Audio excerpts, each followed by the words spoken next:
Hey, this is Cap, and you're watching Thorin, the only man besides Richard Lewis who somehow found a way to get both League of Legends and Dota Redditors to hate him. I also just love the fact as well, like I said before, like the more I watch Fnatic play, they all want me to be like, fucking hell, Broxer is good. Wow, Whipple's learning. It's like the more I watch them, I'm just like, holy fuck, Youngbok is just like some evil mastermind. He's been the puppet master the whole time.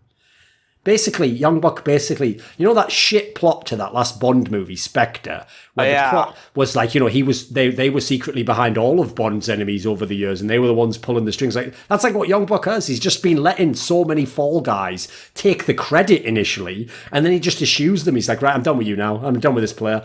I'll just keep winning though, and you'll never know why. So it was me all along. It was me all. Yeah, like that's the benefit of having that attitude that I think whenever I see coaches try to like give themselves excuses in interviews instead of just trying to give like everything to the players, I think it's super short-sighted. Like even if you yourself like want some of the credit, I'm telling you, like just give it all to the players, then shift teams, and then suddenly all the players will be like worse without you if you're genuinely good enough. And you know what? Everybody eventually will be talking about you as like, obviously this guy's the coach, and you never have to say shit about it. Like you have to be insecure to not take this stance. Like it's not just better for players, like from like a moral level and from like a morale level, but it's just always going to end up being better for you in the long run. Like it always will be.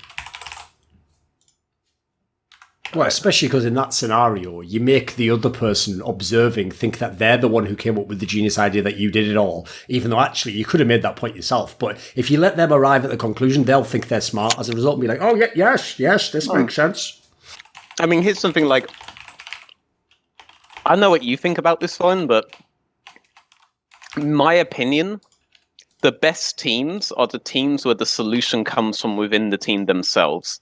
And as a result of that, because if it comes from within the team itself, then there's immediate trust in that concept. Well, they've already bought in, haven't they? Exactly. Yeah. On the ground, that's one of the reasons why I always said, like, I've noticed this trend, by the way, with great coaches and shot callers. They actually will get you to yourself come to the conclusion that you came up with a brilliant idea. That was what they wanted you to do the whole time, and were just seeding for like months sometimes, you know. Yeah. Because the problem is you have to buy into whatever said idea is at the deepest level possible as a team, so that you're completely confident in the strategy when you actually get in game. So if you think that like, oh, the coach said to do this, instead of like, oh yeah, this is what Miffy wants to do, I'll just follow Miffy. Like it's a completely fundamentally different wavelength that you have when you get in game. And essentially you build up the trust between teammates. You build up teamwork as you build your strategy. Those are like the best teams, in my opinion. So it will always be better as a coach to try to like basically play Inception with your team if you have an idea to like get it in there, you know? It will always be better to do that. And then to always give the team the credit as a result. And people will just eventually realize that the results are more or less always end up happening in your favor. All you need to do basically is have too many things happen that wouldn't be like there's no way there could be that many coincidences, and eventually someone will like do the fucking lines on like pieces of string on the crazy conspiracy board and realize you are the puppet master. Like, you know, I actually think, you know, obviously this is like a super, let me see, high resolution version. I'm not going on specific details here. I actually would speculate personally that is part of how the G2 team operated that Youngbuck coached. Because, you know, when you were saying if you were a G2 coach, you would go through perks, basically. You would get perks to agree with something or suggest something. Because then the idea is if the others respect what he thinks, they're going to go, yeah, I'll try that. Yeah. Dude, if I had to guess, they just used Mithy as that vehicle within the team. Yep, probably. I mean, he had that rep, so you'd have buy-in. The beautiful thing, I didn't fucking change the title of the stream. The beautiful thing about Origin is that I feel like there are so many different people on that team that you could probably work through in this regard, because all of them are willing to have conversations about the game like that. And all of them are also egotistical enough to then present that conversation as their own. So I think you have multiple ways to work in ideas on there if you are like a gameplay coach. Even if ultimately at the end of the day, they're all so smart and so willing to talk about the game, including with each other, that you could probably just put your feet up and tell the sports psychologist to do whatever. But sure. Yeah. Right, Mo. So your question that you said was, I would like to discuss the structure of LEC leading to the Misfits situation and signing big name players with success playing second to the big names. So can you expand that a little bit and make your case? So there's several parts to that question. So what do I mean by the LEC structure leading to that situation? One point I'd like to make is that LEC is now a closed system, that teams are in there for the long run. You don't need to worry about your position on a split-by-split basis anymore. There's no more relegation. So that encourages teams, you could say, to take more risks. But unfortunately, what I've seen happen is that Misfits has done this situation where they've signed big name players with a bigger following without taking into consideration how those players would fit together, or the recent play of these players. For example, in summary, you have Soaz from the top lane. Fair enough, Worlds finalist last year, on his Fnatic team. Understandable, great signing. Sure. But then when you look at, for example, Max Law has had an below average 2018. I think when people think of Max Law, you think about that Misfits team from 2017. Season 7 Worlds, and Summer, of course, it's the high point. And then Febby, do I need to say NA? Or Febby is known for this player from that Fnatic team that was Worlds finalist 2015. And then we have Gorilla. Gorilla's again, big name player. We all know who Gorilla is, but when you have a player like Hansama who's known great mechanically but needs that leadership in the bot lane, is Gorilla the best person? Like, how's his English? He might have a great understanding of the game, but can he provide that input to someone like Hansama? Obviously, that was a rhetorical question, but the answer appears to be no. But keep going. Yeah, keep going.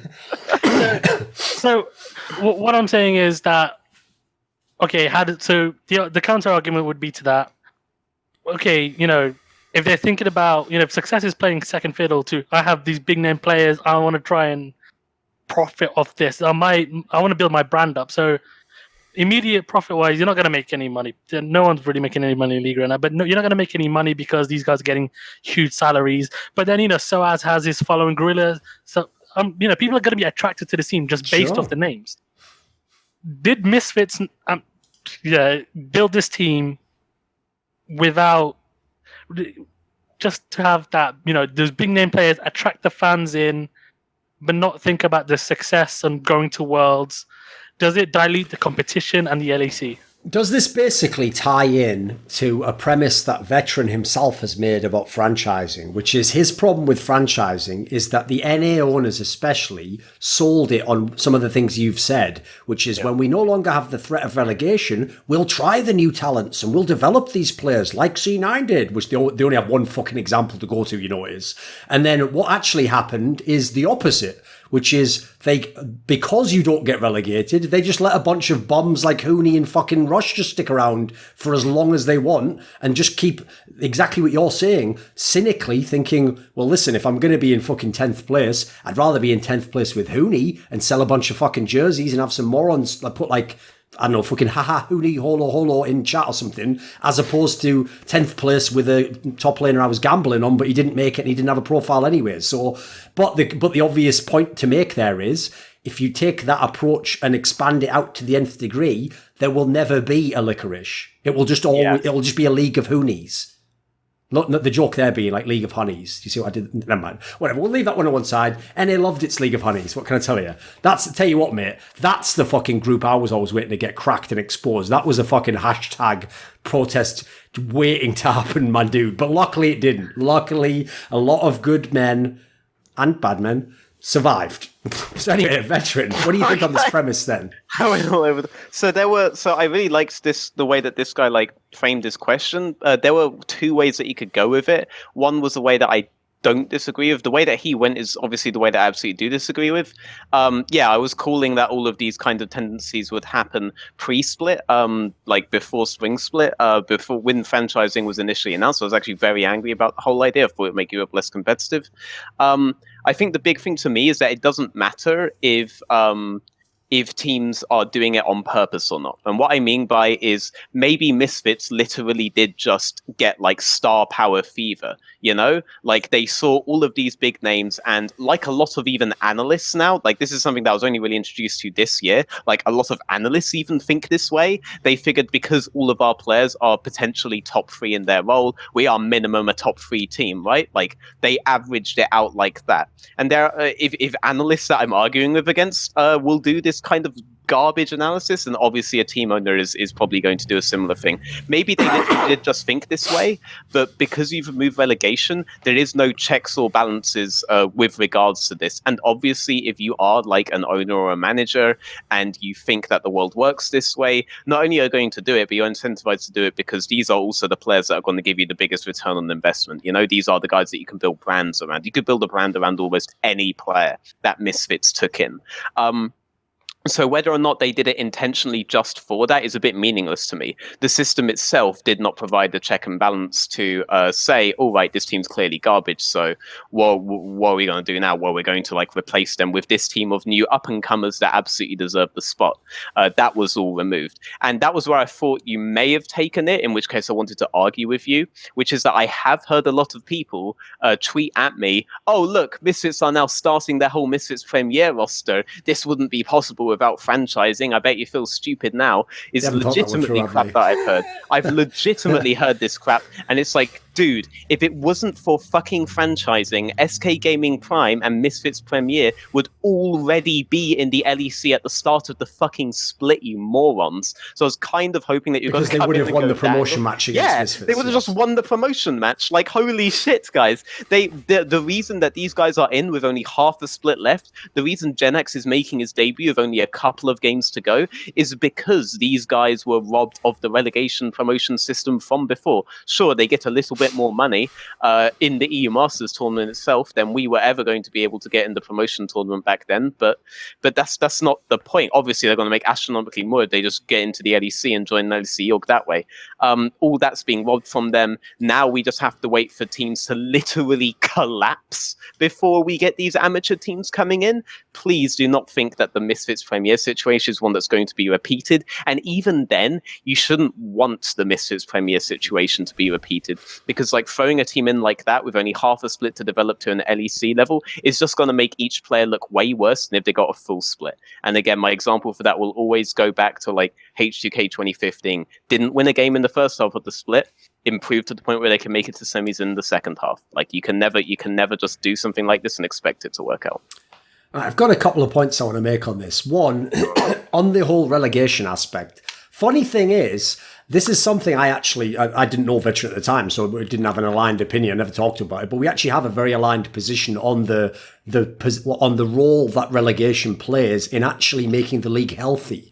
And in fact, there was a show, it was a one-off show, I don't know if it ever continued, where that guy, you know that guy who's called he's called like Dr. Puppet LP or something. He's like a German guy. He was like a coach in Brazil. Yeah. And he did a show, right, where he had me on and he had Bryce Blum, the esports lawyer, who obviously represents a lot of the teams. And what we did is we argued about franchising. And you can go watch this VOD. And even though actually I am quite friendly with that guy, I think he's a good guy, we actually had quite a hostile confrontation because basically, because he's from America and he knows American sports, he would keep making similar arguments that are basically, as far as I can tell, the reason they're disingenuous is a lot of those factors that might be good factors only kick in my opinion, when the franchise system's been established for a long time and people learn that that's something you can do. In the short term, people still actually treat the league very similar to how they did before, when it was going to be like, you had to have the big names to stop getting relegated, that sort of thinking. And actually, It would be worse. So the argument I made was, because you won't allow whole teams to come in, you won't get the proper talent diversity. So the example I would give you right now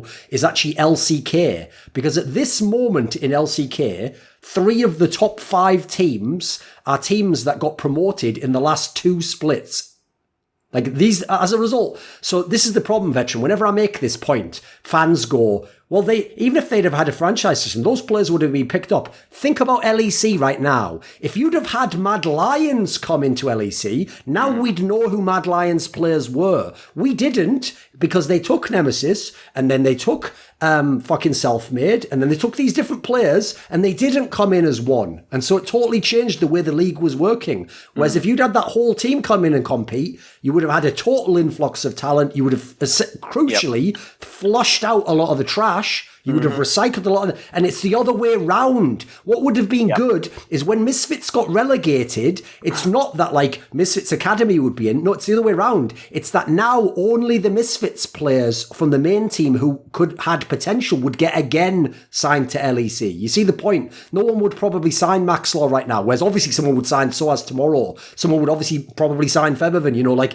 actually it literally recycles and is healthy in a way. The problem is, yes, I totally get it that right now, while esports doesn't make money, it's hard to sell the owner on the idea that you potentially losing your investment in terms of what your opportunity cost is going to happen now is a good thing. But if you were me and Veteran, ultimately we want the league to be sick. We want the best players to be in the league. So we're thinking from a different perspective. And then the other part is, and this is specific to Misfits, because I think I can actually play the role of someone who, I mean, I'll tell you right now, I made a video where I thought this would be a team that could win LEC. And this is the key thing I've realized from watching them since then that I couldn't have accounted for when I made the video. Yeah. So players like Soaz, Febiven, Gorilla, I've watched their whole careers. So first and foremost, one thing that makes this a very exceptional case compared to other big name teams that failed is those three players are good players. It was never that like I have to rewrite history and they were bombs the whole time being carried. Those are good players. So on the level of like, if someone asked me individually, should I sign Soaz? Yeah, go for it. Should I sign Febiven? I mean, you didn't have a great team last... Yeah, sign him as a middle laner. What about Gorilla? Yeah, if you have the right ADC, probably sounds fucking good. The problem is, first of all, Hansama and Maxlaw are not people I know on a personal level, so I don't know a lot of the like tendencies they have or like what their aspects are like intangibles outside of their raw in the server performance. Like, I don't know how much they shot call or what they do in that respect. So I couldn't ever have done that part of the equation. And then the other part is...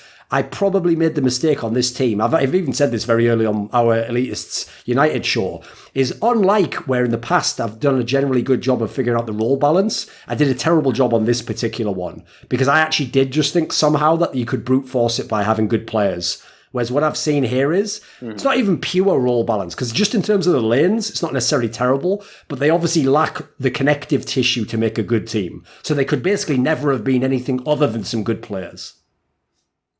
Yeah, I mean, like, the biggest aspect of team building is obviously like how the team itself will function. Whenever we look at teams like Schalke on paper and be like, okay, there's basically only one play style that these guys can play. Well, at least that's one more than anyone could actually honestly say that Misfits could play. And just the fact that they have all had good histories and were all good individual players was never going to matter because, like you say, they don't have that connective tissue. I don't understand the function of this limb that you are attaching into the LEC. You know, like it was never actually going to work. And I hope that from this failure, teams will learn that when they build a team, they do need to be considering how the pieces fit more, because up until this point, every single team has basically qualified as like a 5-man roster straight up into the EULCS or the LEC, and then maybe you've like taken it apart a little and like added pieces, but very rarely has just a straight up 5-man lineup just been created in the LEC,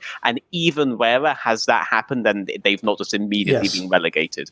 Very fucking rarely. And now, because it's franchising, you can't just get straight 5-man rosters coming in. Misfits Premier is an oddity in this regard. Rogue is going to be an oddity in this regard. You're not going to just suddenly see all 5 starting guys replaced by a 5-man starting team. That's not likely to happen.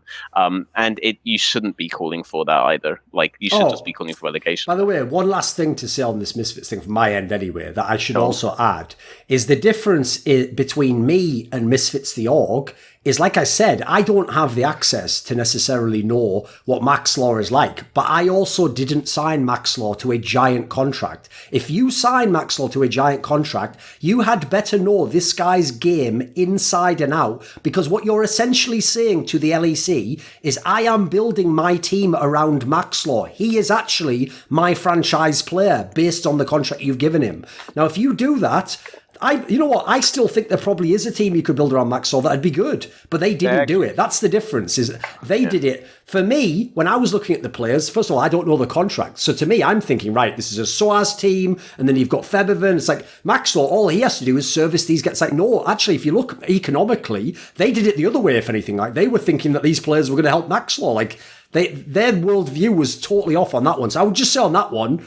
As it was literally written over the fucking oracle at Delphi in ancient Greek times, know thyself. That is the ultimate rule of life and principle. You must know yourself, because if you don't, you won't know your weaknesses. And if you don't know your weaknesses, you could do something like this, where you basically make a team. Like, you would think this Misfits team was built secretly through a shell company by Maxlaw's worst enemy. You would think like Gilius or something built this team to expose how shit Maxlaw is. Like, that's like what you've done, basically. You've put him on the biggest possible stage, then you've gone like, go on then, do all the things that you can't possibly do because you have none of the tools. And he's like, but I'm failing, help. And it's like, you know, and then you even denied it for like half a split. Before Thorin went on to his anti-Maxlaw agenda, I think we basically all agreed that relegation is essential. Well, it should have been there, but relegation isn't possible anymore with the LEC. It's not possible. So what?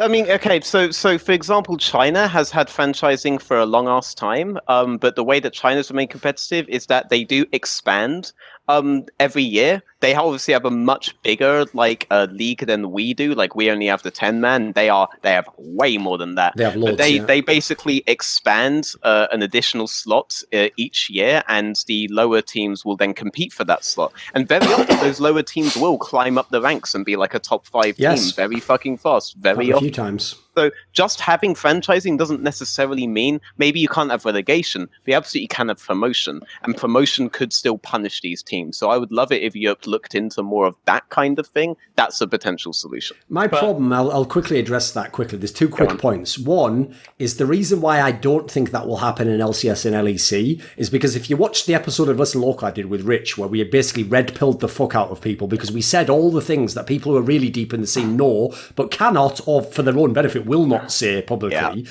Well, if you know how the structure of the league is in terms of profit sharing, why the fuck, if I'm like Fnatic, would I agree to have some other team join the league? Like, you're just going to, I'm going to get an even smaller share of the same pie. And then the other part to add in as well is, what was the other part actually?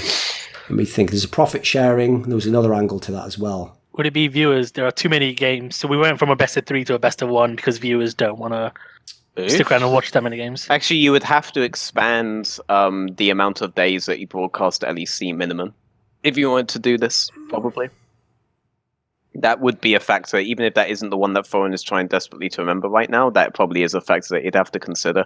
And again, I'm aware that there are a lot of financially untenable reasons to do this, but that's the thing. Like, never ever kid yourself or believe the lies of like a lot, because there are a lot of people who have just straight up lied about this, not fully aware that it's damaging for competitive. Any of these guys who try to tell you that it's better for competitive or that it's better for players, it is not better for either of those two in either scenario. This is just something that gives more power to the organization, and all the suggestions that we have to make it more competitive will take power away from the organization in some way. So obviously they will never agree to it. So I'll kind of tie that in. That's basically one of the reasons it won't happen, is because it's like my joke I always say about the Overwatch League, and this is how you can tell if you know the industry, if you know what the punchline of the joke is. The joke of the Overwatch League is the customer of the Overwatch League is whoever bought a slot, because he's the guy who paid the money right now, and he's the person who has to be serviced. So as a result, it's the same with LEC. Right now, Fnatic is your customer. So why am I adding like Team X that's going to join the league? Because that's going to upset Fnatic. They're like, what the fuck? I've got this league set up the way I like it. I don't want more teams. I want the max profit I can get, etc. So as it stands right now, it doesn't matter what they're doing elsewhere. When you know the metrics and you know how drastic some of them are and how alarming some of the stats are, right now your number one job if you're Riot is placate the fuck out of those teams, make them as happy as possible, keep them lying, keep them with the convenient lie, keep them pushing the same narrative that you want out there, because the last thing you ever want, this is the nightmare if you're LEC, is a team, someone right now with an active team comes out and says something. Because any idiot can just go, well, Rich is just beta that H2K aren't in the league, which wouldn't affect any of his points unless you can argue against them. But, that's just the way humans are. If you can dismiss someone easily, you do. But in this scenario, if a big-time team came out and said, we don't like the way this is structured, it's fucking our bottom lineup even more, that's a real hard one to get back from if you're right in terms of public perception. You'd be in a tough spot. So I don't even necessarily on a cynical level blame them, even though I do, in as much as, in my opinion, most things you do should be about the health of the game and about the competition and allowing the best players to compete and potentially win. And if you have to do certain things that aren't as good, then that's just the world we live in, I'm afraid. Like, I would take slightly less profit. I mean, I don't know why I'm saying profit. There's no fucking profit right now. I would take slightly less revenue in exchange for a better league, basically. So I mean, there's profit for Riot. I'll say that much. Go. There's profit on fucking Rogue when he gets in the game. There you go. There is sometimes profit in the LEC. So let's go back to the original question then, just to sort of wrap this up. What is the incentive for the Misfits to stop the Misfits sort of situation? Well, let's take it to the extreme. What is stopping a team from just signing streamers? Having this huge... Basically, the Echo Fox beat Echo Delta. You remember that team where they had like fucking Cutie Pie and Voy Boy and they were like, haha, we're all pros again. It's like, yes, what if someone did the most cynical team ever like that? The only solution to that is the market itself. Good news. That's actually reminded me of my other point, but make your point anyway. Okay, so the only solution to that is the market itself, and that is legitimately one of the reasons why I do what I do now, and why I thought that this would be way more useful than just joining like a National League team or joining an LEC team as an assistant coach. Because with franchising coming in, if you people say essentially that we will not like watch all of this shit and actually stick to your guns and become a fan of like other teams that don't do that kind of shit, if they want to do that kind of shit, then they're disincentivized to do it. But that's only on your guys' say-so. But at that point, we're asking you guys who are really into competitive gaming to be bigger than the casual streaming market. And honestly, that's a little bit untenable. So honestly, there really isn't anything to stop it. And if that sounds like really fucking dark, then, I mean, just remember when they wake up from the Matrix, they wake up into an apocalyptic hellhole of our own doing. So... Yes.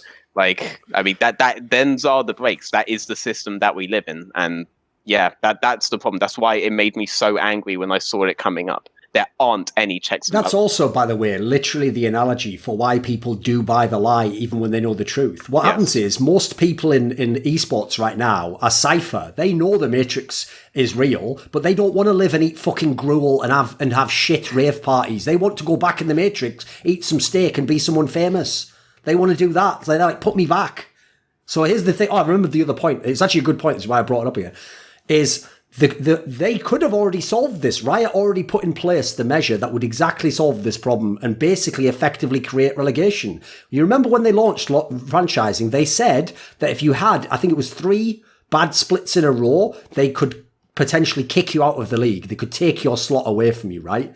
Now, unfortunately, that's a great example of an idea that you sell someone to sound like you're going to do it, but you actually, I can tell you right now, on a practical level, right now, Riot has no plans to ever exercise that clause. That clause exists for one reason. It's the same reason why if you ever got an esports contract any time until about 3 years ago, it would be filled with the most exploitative, abusive language ever in a legal sense. Not because the team wants to fuck you, no. The ideal scenario for the team is that they never activate any of those clauses. You just play, they pay you, and you all succeed. But you know what? If things ever get dark, they'll go into that contract, pull one of those fucking clauses, apply it, and you'll be shanghaied out of there. So the only reason that clause is actually in the franchising/permanent partnership program, in my opinion, is so that if they ever need to Renegades/Immortals a motherfucker, they've got got the precedent set already where they can claim it, even though this is why I'm saying I don't believe it will ever be done.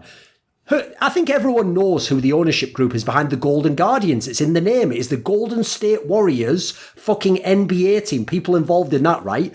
If Golden Guardians had continued to have a dog shit team and been bottom again, do you think they were kicking them out? Bullshit. It was their dream to have those motherfuckers in the league. But I tell you what, if you are a team like... I mean, I'm trying to think of who the best one would be for this, maybe. Maybe like SK Gaming. Maybe they don't give a fuck if you're bottom. Maybe you will just be shipped straight out. If then all of a sudden, Borussia Dortmund is now going to come in with a team. That's when that clause will be activated. So the problem is, if they activated it the way they implied, it would work like this. Like if you had a stupid Misfits lineup like this, and you refused to take them out because you wanted the big names, and you bombed 3 or 4 splits in a row, they could in theory say, right, well, you've actually like damaged the integrity of the league. We're going to remove you, and we're going to put in a proper team. The problem is, they just won't. I just don't believe on a practical level that ever is planned to be activated, unfortunately. So the actual counterbalance, it will never be applied, unfortunately. Sadly for everyone. Right, I think that's a pretty good one more. Cheers, mate.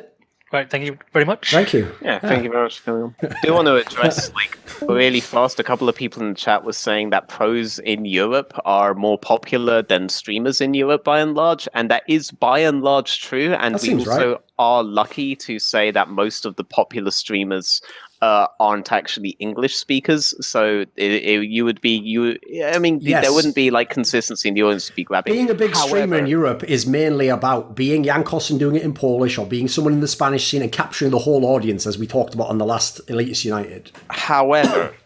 However, guys, what you have to bear in mind is that every single person in the Delta Fox stream team that guy was referring to was a former pro who retired. Yes. So when all these guys retire and become has-beens, they are also potentially going to come on in like that will be the point where teams may be looking at, okay, so Forgiven hasn't played for like 5 years at this point, you know, he's like 30 years old, you know, he's getting on and he just streams now because he finally got, I don't know, Greek finally got internet structure or some shit. He's very popular. We can bring him in. We can bring in, like, I don't know who else would have retired by this By the way, point. just to make a point some about shit. how actually the country and culture you come from does even impute your current values.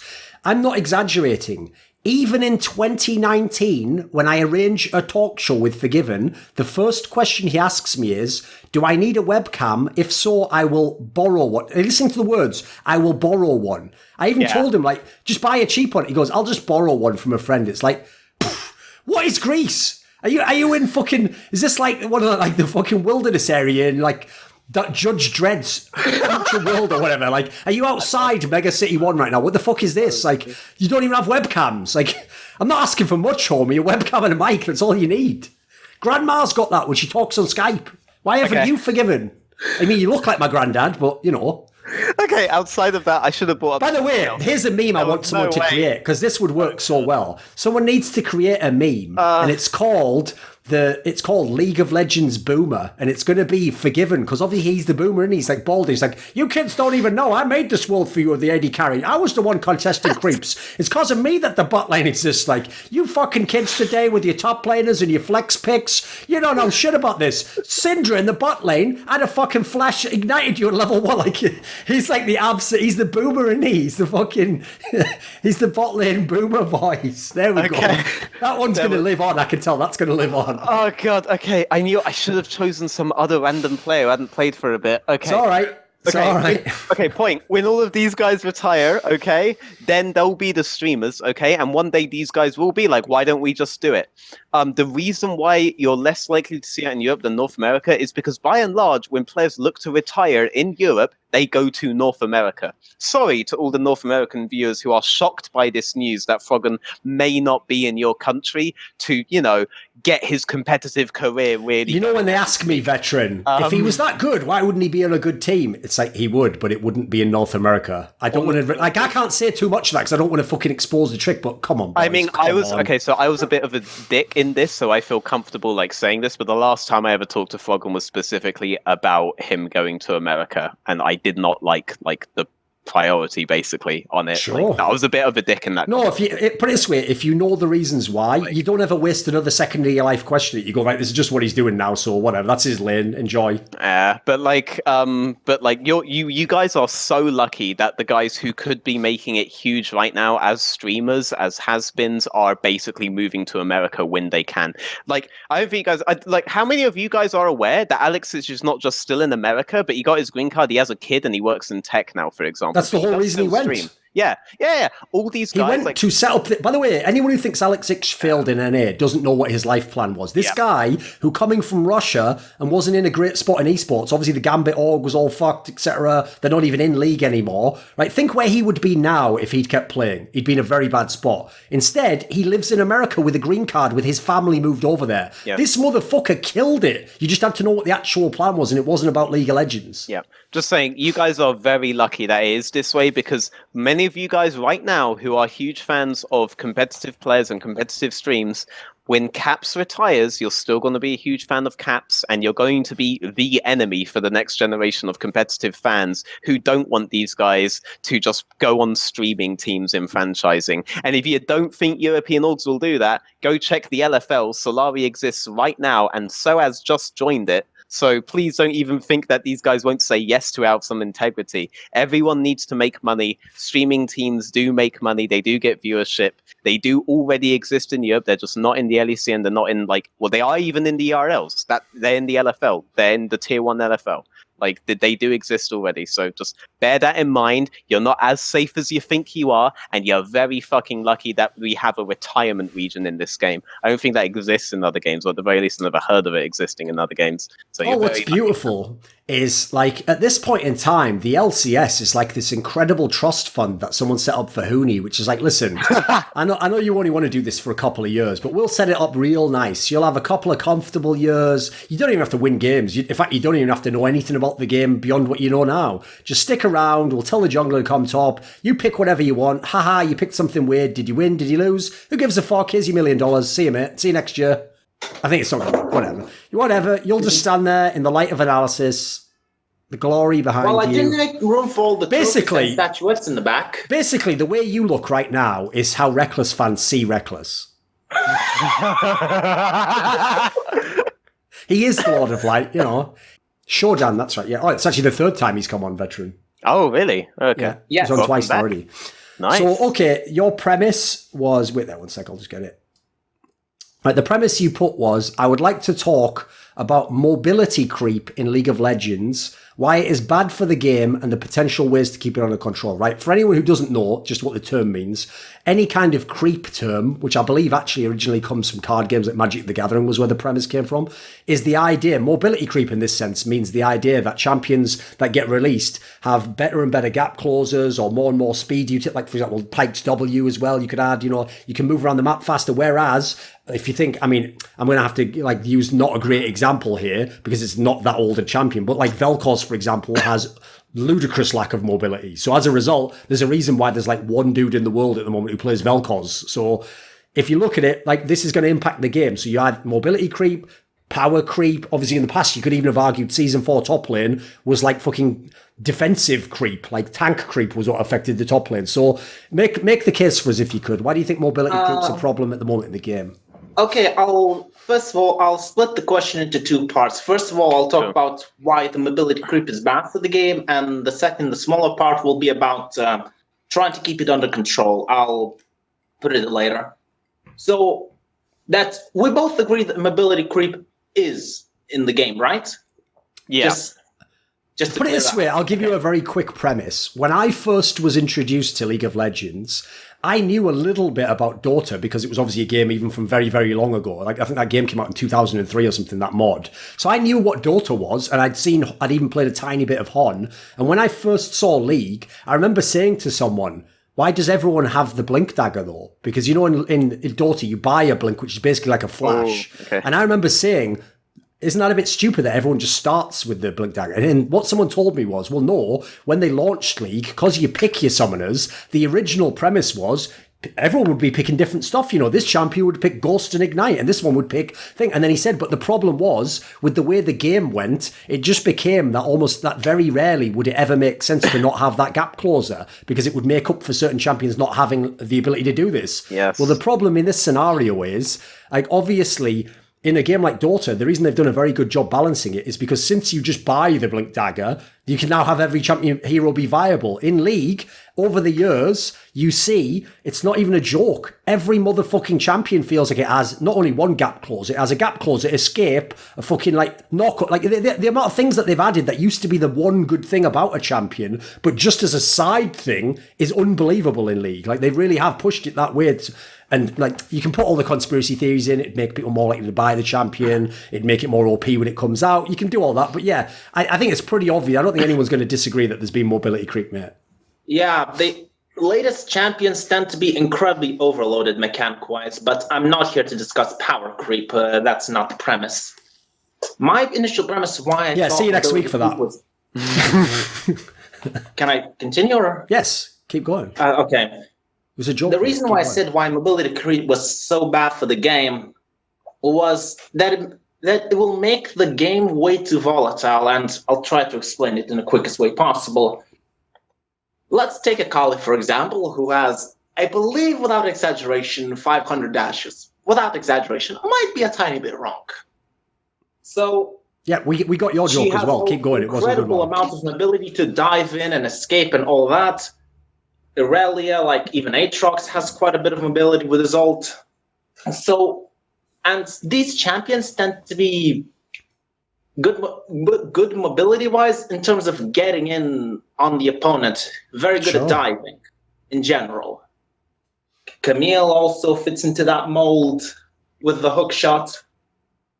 And so what happens is when they have a lot of different mobility tools to overcome the potential situations that would otherwise be bad if said the overwhelming amount of mobility wasn't in the game. Sure. For example, if say, I'll give you a quick example. Let's say if Renekton dashes in with this slice and dice. Yes. He done, but let's just say the AD carry flashes. Let's say AD carry is Sivir. Okay, so he counters it, yeah? So then Renekton is just sitting there holding his dick while the Sivir gets the freely hit at him. Sure. And that's how it typically went, is if someone dashed in or blinked in or whatever, and the AD carry... There was a cost to it, right? It was risk, yes. Forward, so he would go back. Then the bruiser or the assassin, whatever, would be useless when there's no way to gap close. But recently, with especially with the newer champions, they've added more mobility to overcome that. And I do not believe that's a good concept. Okay. Because what generally tends to happen is when mobility rules is either A, you would need to give a lot more utility to immobile champions, hence making them overloaded mechanics-wise, and it would be nightmarish to balance. Or B, well, how do I phrase it? You know what? We've got the basic premise, yeah. Let's just, for now, we'll take that part. So, Veteran, what do you think about the general premise and the points you were starting to make there? Like, for the health of the meta, are you against the mobility creep? Is there positives to it? What? Oh, it's a really strange topic. Because so my initial point was going to be the point that you made, Thorin, or that you very, very strongly alluded to, at least when you laid out like the history of Flash, for example, and Flash's very unique function in League, is that this is essentially a game that I try and remind people is balanced around Flash. And because it was balanced around a dash mechanism already, a lot of the champions were already balanced with regards to the opposing champion having a dash mechanism in mind, which essentially gave you more of an excuse to be able to put dash champions in without necessarily breaking the game. If you think champions like Akali, like Lucian, or like the rework to Akali, well, I mean, old Akali can have multiple dashes as well, so it's a bad example. So if you think champions like Lucian, for example, are broken now, imagine if they were loaded into a game where there was no flash function for low mobility champions, for example. Then these concepts basically wouldn't be allowed to exist in the game. So there's an argument that maybe Flash made League of Legends a bit more interesting in that way. The other aspect is that it's not just mobility like internally, but there are a lot of champions in the game now that act as repositioning tools for even low mobility champions, or as like an extra dash for champions that already have Tom mobility. Kench. Yeah, Tom Kench is one. If you think way back towards season 3, when mobility creep was like being really heavily talked about, like this is a conversation that has Sure. been very big in this Yes. game. Like that was when Fresh was released. Exactly. And Fresh was a game changer because of the Lantern. The Lantern enabled such much more aggressive like play styles than You can have was so many more previously picks allowed. than you could ever have done. Yes. Like the Lantern itself was the big thing, not the hook, the Lantern itself. That was the big game changer in a competitive sense. And I think Riot themselves are somewhat incentivized to make the game more exciting. And everything that we've just talked about allows you to play more aggressively in some sense. And then obviously the more champions that have these options, the more you then have to rework old champions to have similar options back up. And the more likely you are, though, to have exciting games. And in the end of the day, this kind of like excitement and aggression is the kind of thing that will make you come back to the game, even if like obviously some people would prefer a fucking like tank meta game where everything is like a chessboard and shit like this. Like honestly, that's not going to sell very much. So they were probably, it wouldn't be surprised, I don't think it would be a conspiracy theory to say that there was like a conscious design point to balance the game around Flash so everybody could make these kinds of aggressive plays. But then obviously from that, you're now in a situation where champions you can just make champions that are more aggressive inherently because you've already laid the groundwork for that with the Flash thing. And now obviously they've gone like a step further. It's really interesting that you bring this up though. Both of you in a sense, because we have finally got a champion that no one is actually taking Flash on finally in Yuumi, because Yuumi just uses her own opponent's her own teammates' Flash. But Yuumi is an example of someone who is only able to exist because of the mobility that already pre-exists in the game. She can rely on Lucian's safety, on Pyke's safety, on the safety of the other champions with their dashes. So these are like design choices that are actually unique to League that you wouldn't be able to get in games that didn't have this kind of mobility creep. And I mean, obviously, Yuumi itself, everyone believes is cancer and is absolutely correct in believing is cancer. But like these kinds of options within the balance do make for a more exciting game. I'm not necessarily sure if I disagree with it somewhat.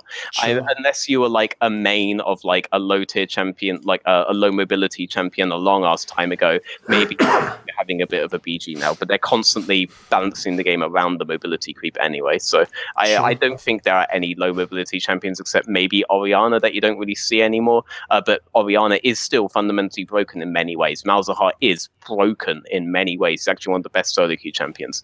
And Nivea as well. Like a lot of these things have been balanced around there. Vel'Koz because of the ult, you know, like they balanced it by giving it something ult OP. Yeah, generally speaking, they all have really strong wave clear, so they have the ability to like either match roams or prevent high mobility champions from roaming and keep control. They have the option to maintain control of the environment, which kind of facilitates them against dash-based champions. And solo queue makes them a bit broken. And shout out to Azap, who is the resident EU West Vel'Koz one trick, by the way. Okay. So yeah, that's my whole take on it. I don't really, I mean, I'm kind of like neutral on this, as you may have noticed. I do think League is a bit of a more exciting game, though. It sounds like you just have a pragmatic approach. So yeah, I mean, when you look at these kind of balance things, I very rarely get like pissed when I read patch notes. You know, I very rarely get pissed. I'm kind of like, okay, this is the game now. Clearly, Aatrox and Sejuani are broken, and everyone should first pick it. But I'm not like, damn it, Orianna isn't like first pick everywhere yet, you know? Like, no, they're not. Huh? No, they're not. Aatrox and Sedge aren't broken? Not that they are not blind pickable on the first rotation. You can first rotate either of those champions. What matchups fuck Sejuani? Sejuani wins matchups even at level 2. What are you talking about? Well, maybe Sejuani, but with Aatrox, you can draft around it and make it useless. You have to draft an entire composition around Aatrox to make him useless. Aatrox already has only one mode. He only goes forward. But he has a Sejuani in this scenario, though, right? I mean, oh no, you can do I think you can do Aatrox in terms of matchups. I don't really think there are many champions that beat Aatrox in lane straight up. There are many compositions that you yourself can then build around the Aatrox, like Fnatic have done multiple times. Hey, you should know this. You're a fucking Fnatic fan. Aatrox is fucking broken. It's one of the best things that you guys are able to pull out right now. Sejuani itself wins almost every matchup in the same way. Like, Here's the thing, though. numbers change that they did to Aatrox in the patch was fucking disgusting, for example. Like, I have no idea why they would ever decide to do something like this. I mean, I don't think you want to die on this hill, by the way, but we can if you want. Well, I can give you well, in terms of Aatrox, no one remembers that Kindred exists, and Kindred can just make Aatrox's life in teamfights extremely difficult. Zyra also exists. Yeah, but none of these are in the meta, though. I mean, Kindred's just a shit jungler. So you have to nerf your other matchups to try to deal with Aatrox, really? Here's the thing. You don't... Because if you pick Aatrox Sejuani, you're already locked into a very specific playstyle. You have to be aggressive. You can't go defensively. And but he wins every matchup, so it's worse. Right, here's the thing, mate. I'm going to make an executive decision now. This topic just isn't that interesting. Basically, that's like a solo queue angle versus veterans trying to do like the pro meta. I'll just say 2 quick points on the mobility creep thing. One, if you want to see why a mobility creep, even though it might add things to the game that people like, why it will make people complain the fuck out of that champion, is the champion to look at is Soy. Like, the reason why that felt like the most broken champion is because when a really good player plays it, it just looks like, well, what the fuck are you supposed to do against that? That's just bullshit. Like, this is absolutely ridiculous. But I would say this, that in itself is actually the key, I believe, to allowing mobility creep without ruining it. It's what I always argue in my native game of Counter-Strike. I'm not against weapons being overpowered.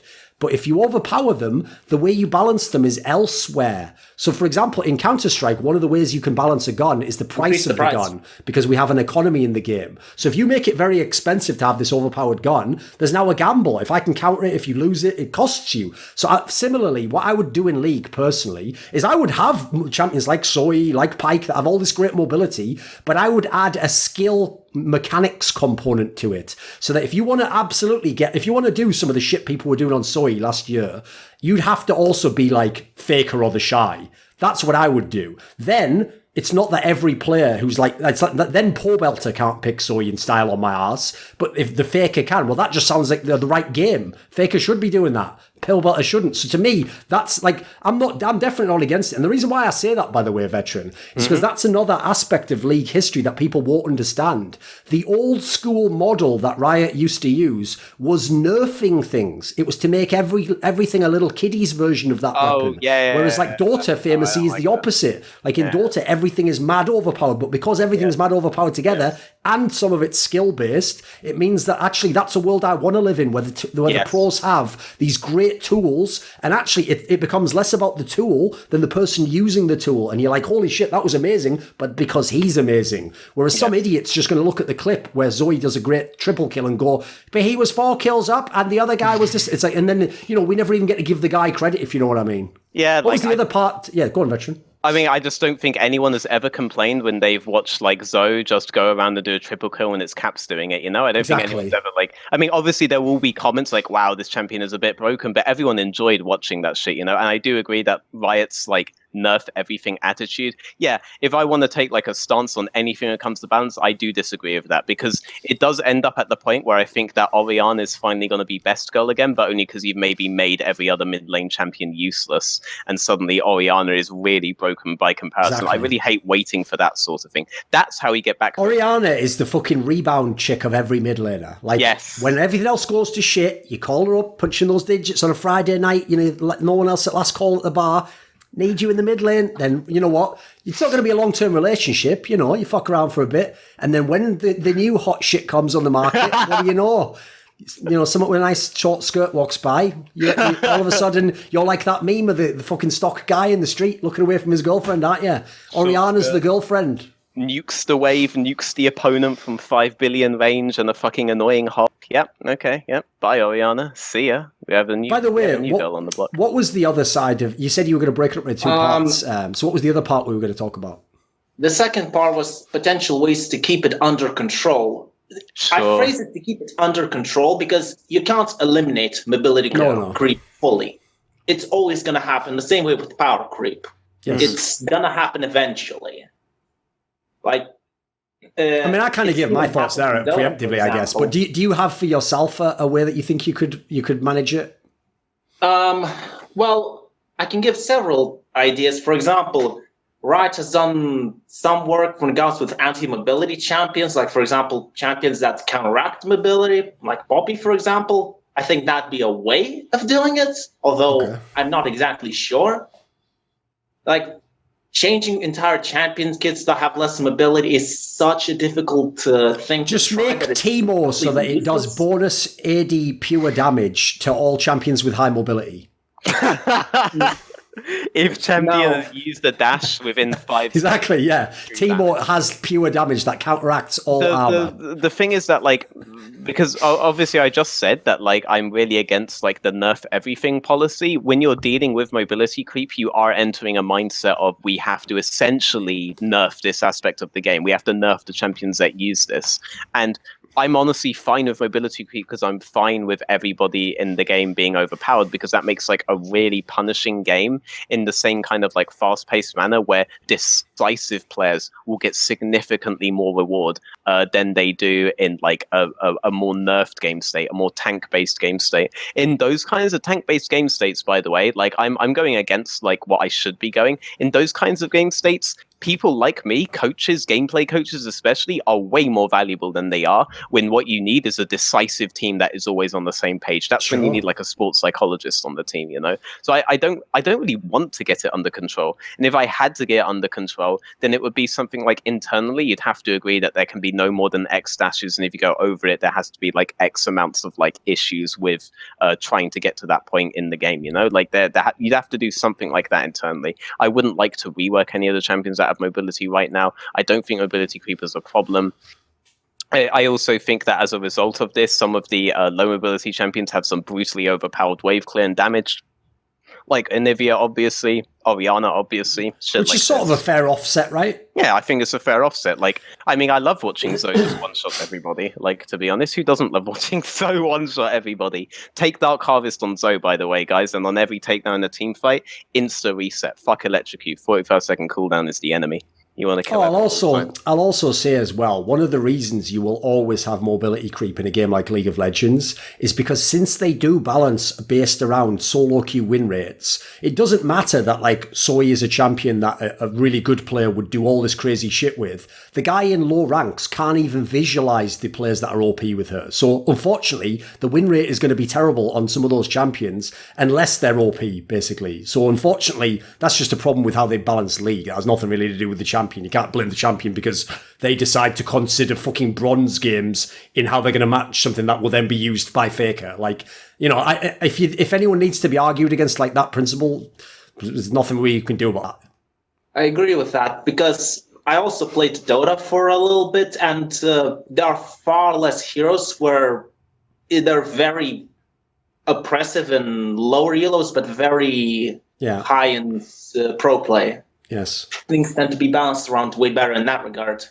For example, Meepo is extremely difficult to play. He has shit win rates in solo queue, but a good Meepo player can 1v9 the game. Sure. And also the other thing that made League different from Dota in that sense is, like, the effective threat range in League is a joke compared to Dota. If anyone's never watched Dota, watch TI and you'll see some of the champions. You'll be like, what? Like, basically the only equivalence is stuff like Akali where it can just go right across the map sometimes. Like, there's tons of heroes like that. Like, a fight will start and it's almost like everyone just appears on that side of the map having a massive fight in like 2 seconds flat. But if you're in a League scenario, you're like, what? That would never happen. It couldn't. You know, like, you don't even go to certain fights if you can't get there in time. Just think of Storm Spirit, for example. Sure, what would that be like? Yeah. That's like an even more busted version of Soy, mate. I can only imagine the rage that silver players with good Storm Spirit was allowed in League. Exactly. Oh my, the tears would be incredibly tasty. Sadly, they didn't actually bring over some of the good champions. They just did dumb shit like go and get that old forum post where the guy conceived of Teemo and go, this would be a good idea. And then someone just said, like, I mean, I assume every single Riot meeting's like that meme with the guy who gets thrown out the fucking window if he says the right thing. That's just my assumption from the whole thing. Anyway, I think good topic, I think, Matt. I guess that's it. We're done. Yeah, cheers. Thank you, mate. Goodbye. Cheers. Cheerio. Let me have a look. Right, so your question was...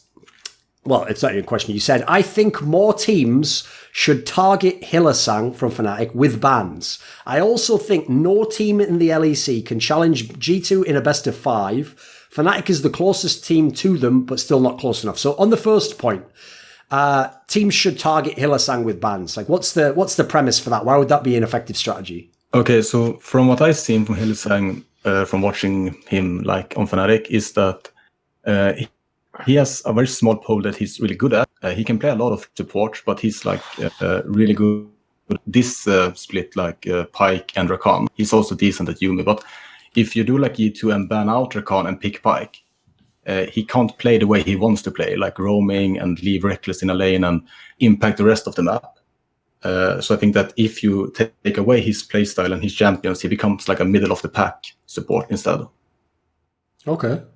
What do you think of that, Veteran? I mean, here's the thing. You made like a slightly less extreme version of that on the shows before, where you basically said that you think that Hylissang is like the best support, but on certain champions. So that sort of alludes to it. And you have also pointed out that for you, the Fnatic system does rely around his ability to roam. Yes. So, okay. So I disagree with what you said about Hylissang suddenly becomes the middle of the pack if you ban these.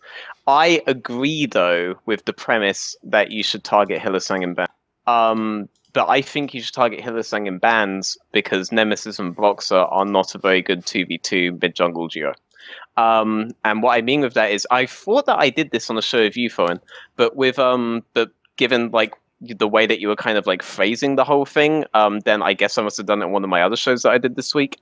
But essentially, when I look at Fnatic and I look at the way that their support player is enabling these map movements from mid towards top lane, the way that he is enabling Broxer, the way that he is really helping out Nemesis, I'm mostly reminded of Mako from way back in 2016. This was on my show. It was on Elitists United. It was. Okay, yeah.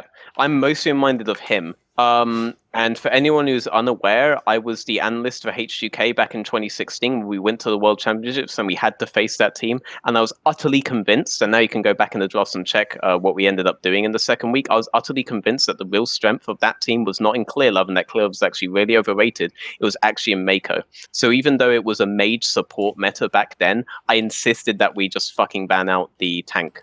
Support player, the tank support pool, because I figured that if this guy was not able to set up on Alistair, on Tom Kench, on any of these champions for Clearlove, which was the pool in which he did it on, that Clearlove would essentially be neutered, and that the map rotations that they did, which is essentially bot to mid, back to bot again, was basically all that these guys were doing permanently. If you neutered his champ pool, then you neutered that, and if you neutered that, they became like any other team. In which case, Forgiven can shit all over them, which is what ended up happening. So I do think you should attack Hylissang's pool, because I think if you attack Hylissang's pool, you disrupt the system of rotations that Fnatic have right now. But not because like Hylissang can only play those champions. I think that he can only effectively play within Fnatic's system on the champions that he is doing so right now, which is Pyke, which is Rakan, which is all of this kind of stuff. They picked away the Pyke today, they banned the Rakan, they banned the Yumi, they banned like a lot of stuff that would be much easier for him to run this kind of system on. The first game that they played this week, they were able to make a comeback anyway, because Aatrox is one of the most broken pieces of shit in the game. But you saw that Schalke were targeting very heavily the support band, and you saw that it very much weakened Fnatic when they were doing so. Like, that was not, they should not struggle that much against a team like Schalke if they are a solid top 3 team like they believe they are.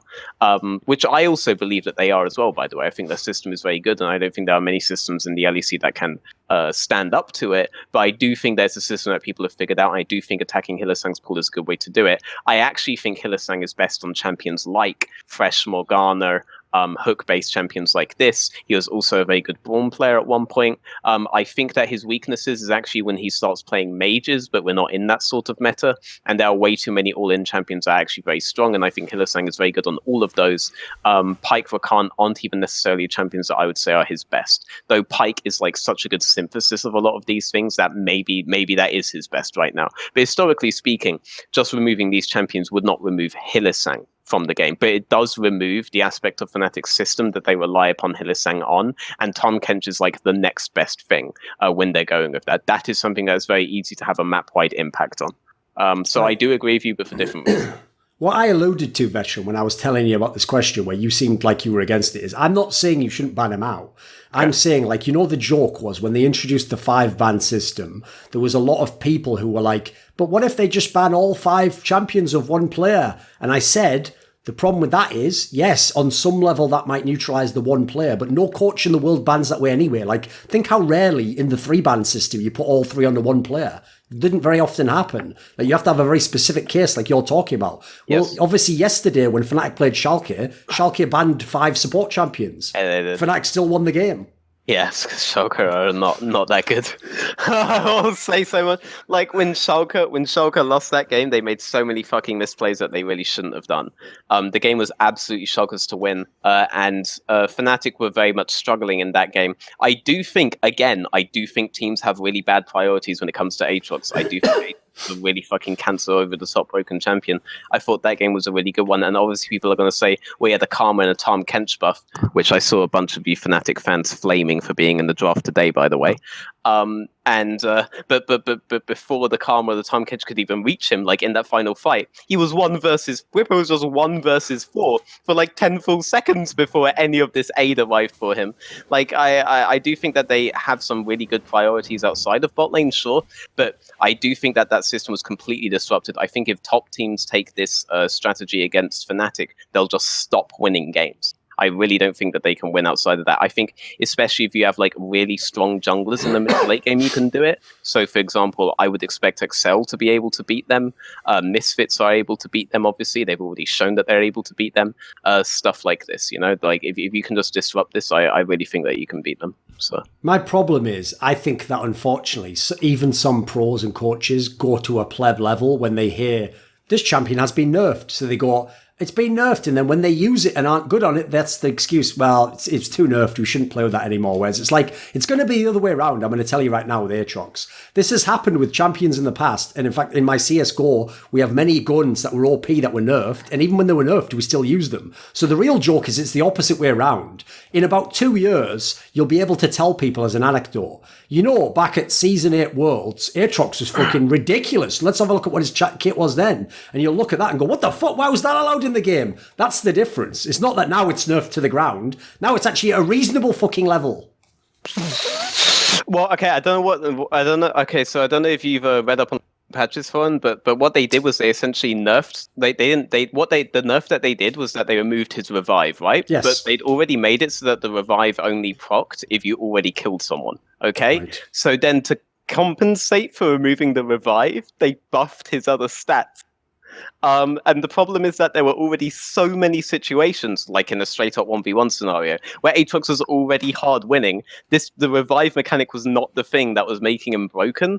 And at the stage where you may want the revive mechanic, i.e. the straight-up teamfight stage of the game, Aatroxes are now just going into Guardian Angel on third item, sometimes even second item, and they're going Death Stance first to even more emphasize like the ridiculous stats that he already has. So it's a bit of a dumb situation right now. By the way, champion. That's exactly why I say I'm not against strong champions. They just have to have their place. Because obviously that's another problem. If you asked anyone who's going to complain about Aatrox, they'd be like, it's like he has a free Guardian's Angel. It's like, that's not the problem though, is it? Like, so a champion can have that. That can be a feature.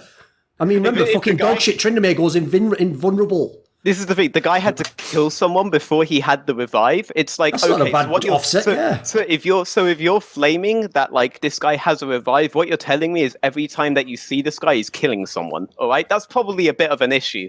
And then they removed the revive and made it even easier for him to fucking kill people. Like it's a bit. It's a bit dumb. Like, and by the way, I will now just reveal my pure bias, because I have a pure bias, which is, I think I've told people before, but at the moment I've been spamming the fuck out of Pyke every time I play. So I'm going to absolutely argue in favour of all champions being OP as fuck. So I want them to be more OP. I don't want any more nerfs to any of the good champions, especially not Pyke. Leave it as it is. It's brilliant. There's definitely nothing wrong with it. Let me keep playing my dog shit low elo games and stomping every motherfucker, because people in the mid lane, I do it all the time, Veteran. I just say, jungler. Sorry, Caitlin, you're on your own now. Just try not to die for the next 10 minutes. Holy God. I actually tell people on my stream all the time, like, I don't know if you watch my stream, guy who's here, but like, just kill, like, just seriously, like, you'll be able to, like, 1v2 the enemy, and then just seriously go into the enemy jungle, ward it up, and when you see the fucking jungler there, you know it's fucking go time, alright? That guy's dead. Alright, now they have no jungler. Go fucking mid. Go fucking bot again. You should watch Smurfs play Pyke at low elo. It's some of the funniest shit I've ever seen in my whole fucking life. It's actually a disgusting champion, which obviously is now being banned because Hylissang was basically good enough to do that in the fucking LEC. Not necessarily 1v2, but he was controlling the map. And that was like a huge deal because Brox himself is not actually like, his pathing is not actually that good. But Hylissang set up so much around the map for him. Hylissang was such a big part of them getting mid priority before they translated it into whichever lane they wanted to do. Which this whole split is being top side. So yeah, like again, I do agree with it, but for like different reasons. Basically, here's the premise, guys. I'm going to be really mean now.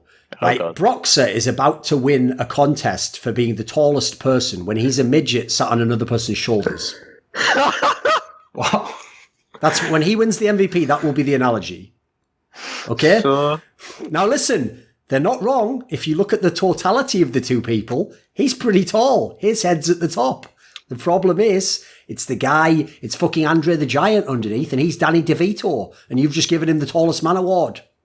Anyway. True. Whatever. Right. Oh, what was the other part of the question? Well, not question, but the other part of the topic was the fact that you said no team could beat G2 in a best of 5, but you think that Fnatic is the closest of them all. Yeah. Yeah, can you set that point up? What do you think?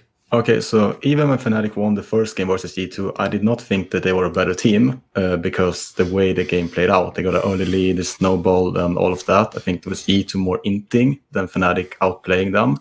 I think Fnatic in a best of 5 can take 1, maybe 2 games if G2 are inting or Fnatic gets a good. I love when this guy says G2. Keep going. It's my game.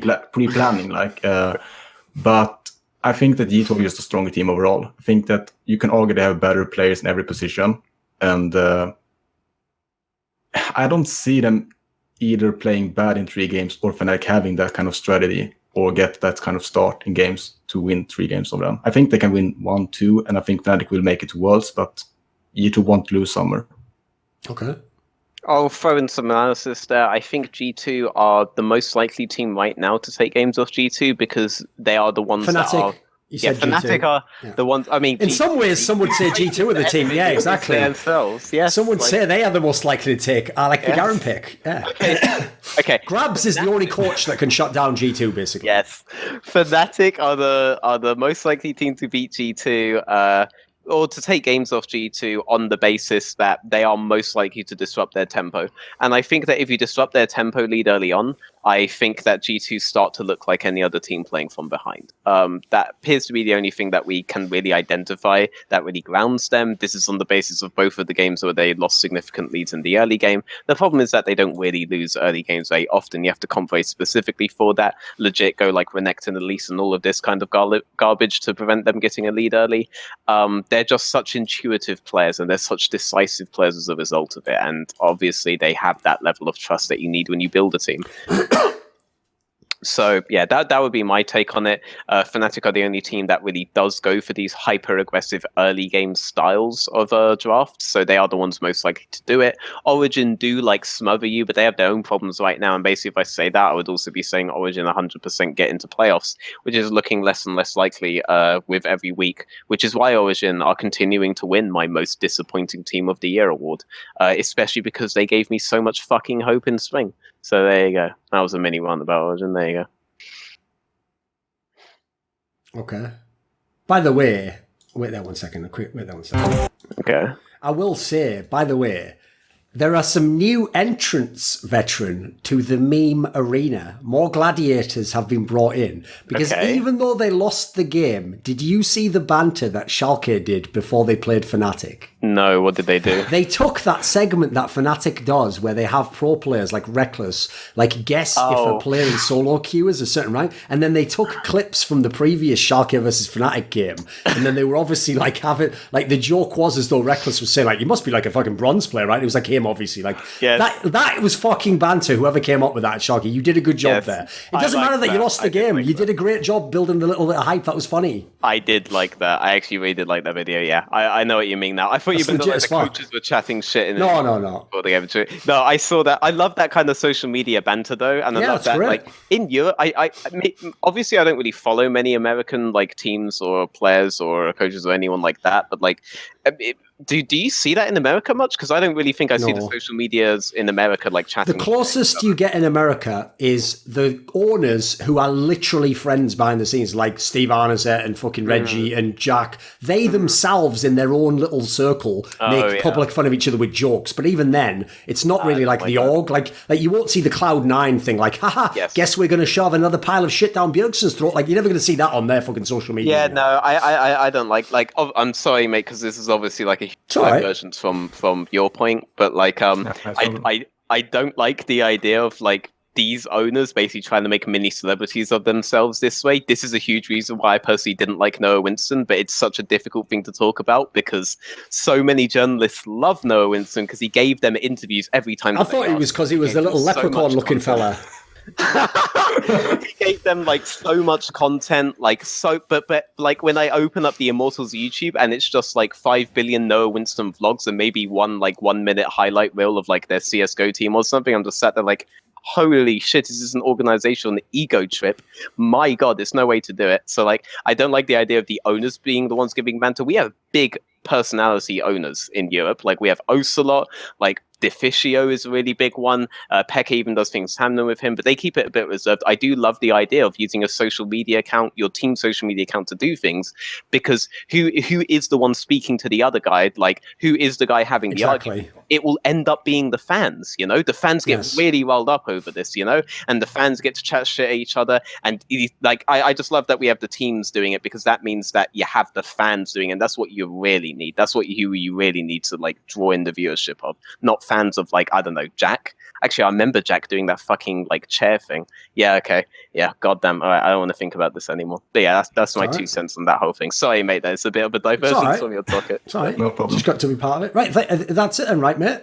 Yeah, the last thing is that I think Fnatic could have won the game today, but there was like one situation in the game where they had the lead, but I think Hylissang got caught out, and Broxa was standing next to him, and instead of like running away and just letting Hylissang die, he stayed for some fucked up reason. Got himself killed. Whippo TP'd into mid lane, got himself killed as well, and they gave up 3 kills, tempo, turret plates, and G2 just snowballed from there. That was actually a really interesting situation, and it's interesting if you cast your mind back to MSI, because if you cast your mind back to MSI, the way that G2 themselves were losing games because they would very frequently send jungle support ahead of time into the river to get priority for the mid laner before the mid laner was in a position to do anything. So that was actually a very characteristic thing G2 were doing at MSI a lot, that Fengvu Buffalo in particular abused every time. They would always catch them on said rotation. So I like to think that G2 watched Fnatic VODs, realized they are doing the exact same thing that fucked them over at MSI, and were very quick to click on to the timings at which Hylissang and Broxa would be doing the exact same thing. And that was the specific scenario where they ended up catching them. That's actually a systemic thing Fnatic have pulled off multiple times this split and haven't been punished for. It's something G2 pulled off a lot in Europe as well and weren't punished for until they got to Worlds by a random wildcard team and no other team punished them afterwards. But like, I really like that because there's like a neat little kind of story there where I can see, oh yeah, it makes sense that G2 would be able to make a play on Fnatic in this scenario, because who else would identify it if not for them? They've made the same mistake before. So I'm glad you brought up that specific point. Yeah, but I don't think, even if they call off Hylissang, I don't think Broxa needs to stay. He can just leave. No, but they lose full control of midsection no matter what at that point. So either they were going to lose all of the plates mid. I mean, yeah, but you don't give up the kills, you still give up the plates. And what I'm saying, mate, is you guys don't have a lead either way. I obviously agree Boxer doesn't have to die there, but you guys do not have a lead either way, whether Boxer goes in there or not. So if you look at it from that perspective, you may start to like figure some more instances where maybe players are thinking, all right, we're fucked no matter what. If this play goes off, might as well try to like make it like good for us, you know, which is what they did try to do. And obviously it didn't work because G2 are very good at their execution, which is why you'll see a lot of teams when they make one mistake essentially make 5 mistakes very, very, very fast against them, because G2 are just almost flawless in their execution of these particular plays. So yeah, that's my 2 cents on that particular. I don't disagree with you that you didn't have to do that whatsoever, but they had essentially lost control of the game at that point, no matter what. So I don't think it made a huge difference. No, but the problem is if you're gonna go in there and try to fight and realize that okay, if we lose this, we lose the game or something like that, you need to commit everyone. Nemesis was in base, he can use his ulti. Reckless was in the bottom. He can also instead of using 3 players to try to fight 4, commit everyone instead of like half committing. I think that's something G2 does really well that other teams don't. If they go in, everyone goes in. Fnatic does that, but not in the same extent. They go in maybe 2-3 players. They need to win everyone. That's the only way to beat G2. Yeah. The only way to Everyone be needs able to to do that is to always be on the exact same like page as often as possible, which is why I think Fnatic's system is such a strength for them, because when that system is working, they're all on the same page. Everyone knows what they need to do. But when it gets disrupted, then you see that the team itself is not necessarily that good compared to G2, where G2 are always very decisive as 5 on all the plays that they want to do. So that's my 2 cents there. I'm not necessarily disagreeing with you there. It's like basically what you've just observed is that Fnatic are not as good a team as G2, which is like, congratulations. My 2 euro cents on that one would just be, I agree, like Fnatic could have won that game. And in fact, I agree with these as well. I think Fnatic at the moment is the most likely team to be able to beat G2. And that's what I love about it, because the key thing is to truly break the souls of the Fnatic fans and players, we need them to have hope. It's like the fucking Dark Knight Rises, like, your punishment must be more severe. It's like, that's what we need to happen. We need them to believe they could win and believe that G2 is going to troll a game and then just get absolutely rolled. Then it's the funniest. So, that's being petty and spiteful for you. But anyway, thank you for coming on the show. Yeah, thanks for having me on. Yes. Yeah, gratis. it was a very interesting topic. Cheers, man. Yeah, sure. God, this is going to be because obviously a lot of people in the chat appear to be into rap. I'm not that into rap, by the way, but listening to Eminem speak, it made sense to me that Eminem would be able to, because Eminem has gone into his process He's of writing a guy, yeah. It makes sense that he would actually be good at stuff, because he doesn't seem like his brain is half liquid. But a lot of these rappers, when I see them, they seem like their brain anytime someone in a conversation has said what I mean, man, do you know, like about 700 times in one sentence, I'm out immediately. Like, I'm like, airlift me out of this motherfucker. Yeah. Airlift me out. By the way, do you want to know, Veteran, you'll appreciate this because you might not have seen this. I'm going to give everyone a little gift. If you have any bias against rappers and you want to see them get wrecked, the clip to watch on the internet, can you even believe someone set this up, is maybe 5-7 years ago. Oh, it must be more than that, actually. He died before that. Christopher Hitchens went on the Bill Maher show, right? It was a politics show. And do you want to know who they put on this show with him? The rapper Mos Def. I've seen this. Yes. And Mos Def attempts to argue with Christopher Hitchens, lifelong political thinker and polemicist and expert debatist. He attempts to debate Christopher Hitchens on the topic of nuclear deterrence. And he's using the logic of a child. Listen, man, what if you're fucking, let's just get rid of all the nukes. What if we just all say we get it? And it's and Christopher Hitchens is just looking at him. And he even says at one point, by the way, it's so baller. He goes, listen, Mr. Definitely. Because Mos Def's because Christopher Hitchens is like that. He's fucking eating or some shit, isn't he? So it's one of the best clips ever. It's so fucking good. And I know everyone watching in the chat right now was about 9 when this clip came out. So just go watch it on YouTube. Yes, so this is someone called Maple, and what he said was, I think Rogue switched priority from picking bot lane. He's put about 100. Can you say it again without the word priority being every third word? Yeah. What I mean is basically they used to pick late bot line, or basically when the enemy team had picked their bot line, and they would pick bot with priority, and that used to allow Inspired to, I don't know, I felt like he was better at jungling at that moment. And You're so close. You're so close to figuring them out. What I think what happened is when it was the week before Finn, they started to pick bot lane, for example, Sonya Taric, which I didn't really understand because that is not what they used to do, and they were punished for it. And also now what they started to do is play a lot more around Finn, and I think that's really good for Rogue because Finn is a great player and has a really lot of potential. But I think it's Inspired is a little bit I don't know how to say. I think it allowed him to play a lot more openly. I don't know how to properly say. I felt like he had a lot more impact on the map when their bot lane had a priority. Okay, so All right, so there is a yes and a no to that. So the yes is that I do believe that bot priority is very critical to the plan that they had every game, and I do think that this plan was very impactful around the map. The reason why I think that why there's like a no column to this is that I think it was a very side specific thing. I think on blue side they did something with bot priority that was very interesting, but not something that I haven't seen before, and that if I didn't bring this up on our episode with Cabra, then Thorin is absolutely gonna love. But basically, every time that this particular team had the better matchup on blue side, which they did in every game except for one, which was Sonatarm, they always late rotated bot lane in a top lane centric or solo lane centric meta, which is very fucking interesting to get this kind of priority. Every time they had it, they would make a play for the second blue buff respawn. And as a result of this, Larson got to play with a blue buff ahead of the enemy mid laner, which everybody on the planet probably knows.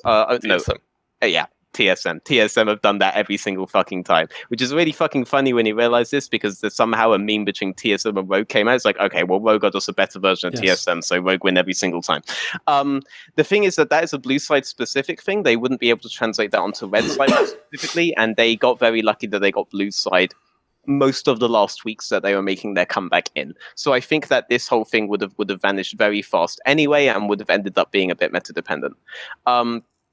Now, on the idea that they're not so impactful topside, I don't really think that it's necessarily an early game thing that is causing them issues.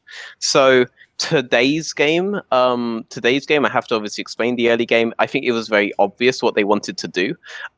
These guys left Kled open until last pick in the draft, but what they did was they didn't like counter pick the Kled. What they did was they built an entire composition around counter picking the jungle pool. So it was very difficult for Skarner to do what he wanted to do versus a Gangplank versus a Corki that was a very viable QSS route in his build versus these picks on their team. But you know that Skarner is going to make plays towards top side, so you put the Gangplank there, you let them pick the Kled, you don't really care, and you just match them every time. They built a composition around shutting down the 2v2 top side essentially, so there was a bit of a BG there. What was really interesting was yesterday when they actually got a pretty significant lead with Finn on Kled, but they really, really struggled to like pull it off, right? So you brought up in your question that like SK essentially threw the game, and I don't really disagree with you. But my take on it is that what's really getting exposed now is that outside of an early game plan, Rogue's mid game has not fundamentally changed since they were in Ultra Liga, which is that they essentially did roaming picks with Vander on groupings around him and around Inspired, and they just tried to pick people that were overextending. That is all well and good for the amateur scene, but mid game is so much more complicated when we get into like the higher levels of League of Legends. Are you clipping your toenails? No. To the higher levels of League of Legends. And they can't really... I was clipping my thumbnail. Keep going. Looked a bit long. They can't really keep going with this playstyle. It relies on the opponent making a lot more mistakes than you can well essentially rely on. And so as a result, I think they were always going to get exposed at this point in the game if they weren't already heavily snowballing of their tempo to the point where the enemy had no choice but to instance them if they ever wanted to get tempo back. So that's my issue of them. I think it's a mid-game issue. It's not an issue of where they've switched around. I think the way that they were playing before would have been exposed eventually anyway, as in legitimately just pick blue side against them, and I think they lose the advantages that they were getting. It's a bit of a shame, but this is an amateur team. Amateur teams normally take 2 splits to really make it like good. Spliced obviously took 2 splits. They had one completely dogshit split, and then they had a split where they went to Worlds and came second in Europe. So like, I don't think this means like the team itself is bad. I just think it needs more time to develop. And I think haven't even had a whole split yet. So yeah, they haven't even had a whole split For yet. me, with both Rogue and Misfits, and Misfits are the more extreme one, you got to give them a chance. They haven't even played a fucking split. Yes, I agree. I actually really like the Rogue lineup. It has a lot of potential, but I don't know. Like, I really liked what they were doing, and I know it was like site dependent, and I know that it needed to, and it could be exposed really easily. But I still feel like they did it even before they had to do it. Like they were not exposed, and they actually like countered themselves pretty heavily in the week, not this week, but the week before. And like this week, it was exposed. Basically, they were both games playing red side, and yeah. And I agree, their issue is not in the early game, like their main issue. But I really liked what they were doing with their early game and how they were setting up. For example, Larsen, who likes to play mages. So basically, having a mage with the blue buff is a really big advantage over your opponent, right? Well, having mid priority is a really huge advantage in general. Every team has their own strategies for attaining mid priority before they do something else. Like, for example, G2's strategy is to just buy caps for a hell of a lot of money. And other teams like Fnatic will just like group 3 people mid to try to achieve the same effect as buying caps for a lot of money. To be fair, they tried to buy caps for a lot of money as well. They just didn't succeed in step one, you know. True. Well, there's some macro at play to you right there. And this was their system of doing it on blue side. And I think that right now they're trying like new things. The jungle pathing that Inspired did this game was very good relative towards top side, but the composition was like was basically aligned against that, so it's difficult for him to do anything with it. I really like Larsen's champion pool, given what they want to do. Like, I don't think he should ever take it as an insult if people compare him to Froggen, and some people are doing that in an insulting way. I mean, fucking good. Like, the enemy guy is never going to get to roam properly, to be honest, if you're talking about how Froggen actually plays. So you're going to love this because it hasn't come out yet, but the show I actually recorded before I did this, Larsen is literally a player that was just brought up out of nowhere for exactly this purpose, that if you are a coach or an analyst, you will look at this guy and be like, holy fuck, this guy's going to be one of the best players. But if you are a fan, because he's not doing shit like leader and popping off and doing crazy mechanics, you're going to think he's just an average mid. In fact, you're probably going to do, sadly, the thing that I told you, as someone who likes Froggen, is probably the most tilt-worthy thing ever, which is like, unless they go all in all the time, they are a pussy, which must mean they know they are weak. And like some sort of like armchair psychology that people love to do. I've never really understood myself, but, you know, fair play. It's a real shame because, like, before, like, either of these two splits happened, I said that Larsen was, like, the most well-rounded of all of these mids that were being brought up. And I feel like a lot of people will just interpret that as like, I mean, that he's like a passive guy, or that he's boring, or that somehow it's negative, you know, when really what I'm saying, and I think a lot of people, if you talk to most coaches, would have agreed at the start of the season, it's like, if I'm looking at all these mids and you told me I have to win the next game, it's like, all right, well, here you go, Larsen, I'm dragging you 100%. Even if I say people like Leader have like the highest ceiling or whatever, like, it doesn't matter. Larsen is absolutely the most well-rounded of all of these rookie mids, and it's phenomenal what he's able to do in the mid lane. So power to giving like advantages to him. I necessarily think he needs those, but I do think Rogue are already a bit binary, and I don't think it's like, I do think that Finn needs to stay, by the way. I just want to clarify. Like, yeah, they have way more options with Finn, but I don't think Inspired having like less of a plan early game is like the issue with why they're losing. I think it is all around their mid game. I don't think they know how to play that aspect of the game properly. Don't think they ever have. Seems like Splice haven't though, and they've made it to like top 3 now somehow. So do you think they have a chance of getting to playoffs? No. With the like games they have ahead of themselves, like those are top 4 teams, or how? Yes. Essentially, they have to be Origin, right? Fuck me, man. Like, that's not impossible. It's not impossible. You know, if I had to call it, the money is still to say no, but like, fuck me. I mean, I hope Cole doesn't have the headphones in when Miffy explains the plan to beat Rogue. You know, like, if he doesn't have the headphones in that time, it's a free fucking win. You know, that's my opinion on that whole matter. I want them to make playoffs. Obviously, like, I kind of want Origin to make playoffs, but I really do want Rogue to make playoffs if they're doing it with Finn. If they're doing it with Finn and they've got, like, basically bought up the entire old Ultra League roster, yeah, I want at least someone to be able to prove that, like, if you had relegations this split, we could have had so much good shit in the LEC, by all means bring them into promotion. I would actually love it. But the odds, if Origin are on their A game, is a bit of a BG. Like, I don't even know who has the hardest schedule, so I actually can't authoritatively say. It should actually be a lot easier to say right now. But, I mean, just looking at who they have to get past, I would say no. But I hope they do. I feel like in one way they've been figured out. Okay. There you go. Everything good, Matt? Yep. Yeah, cheers. Thanks for having me.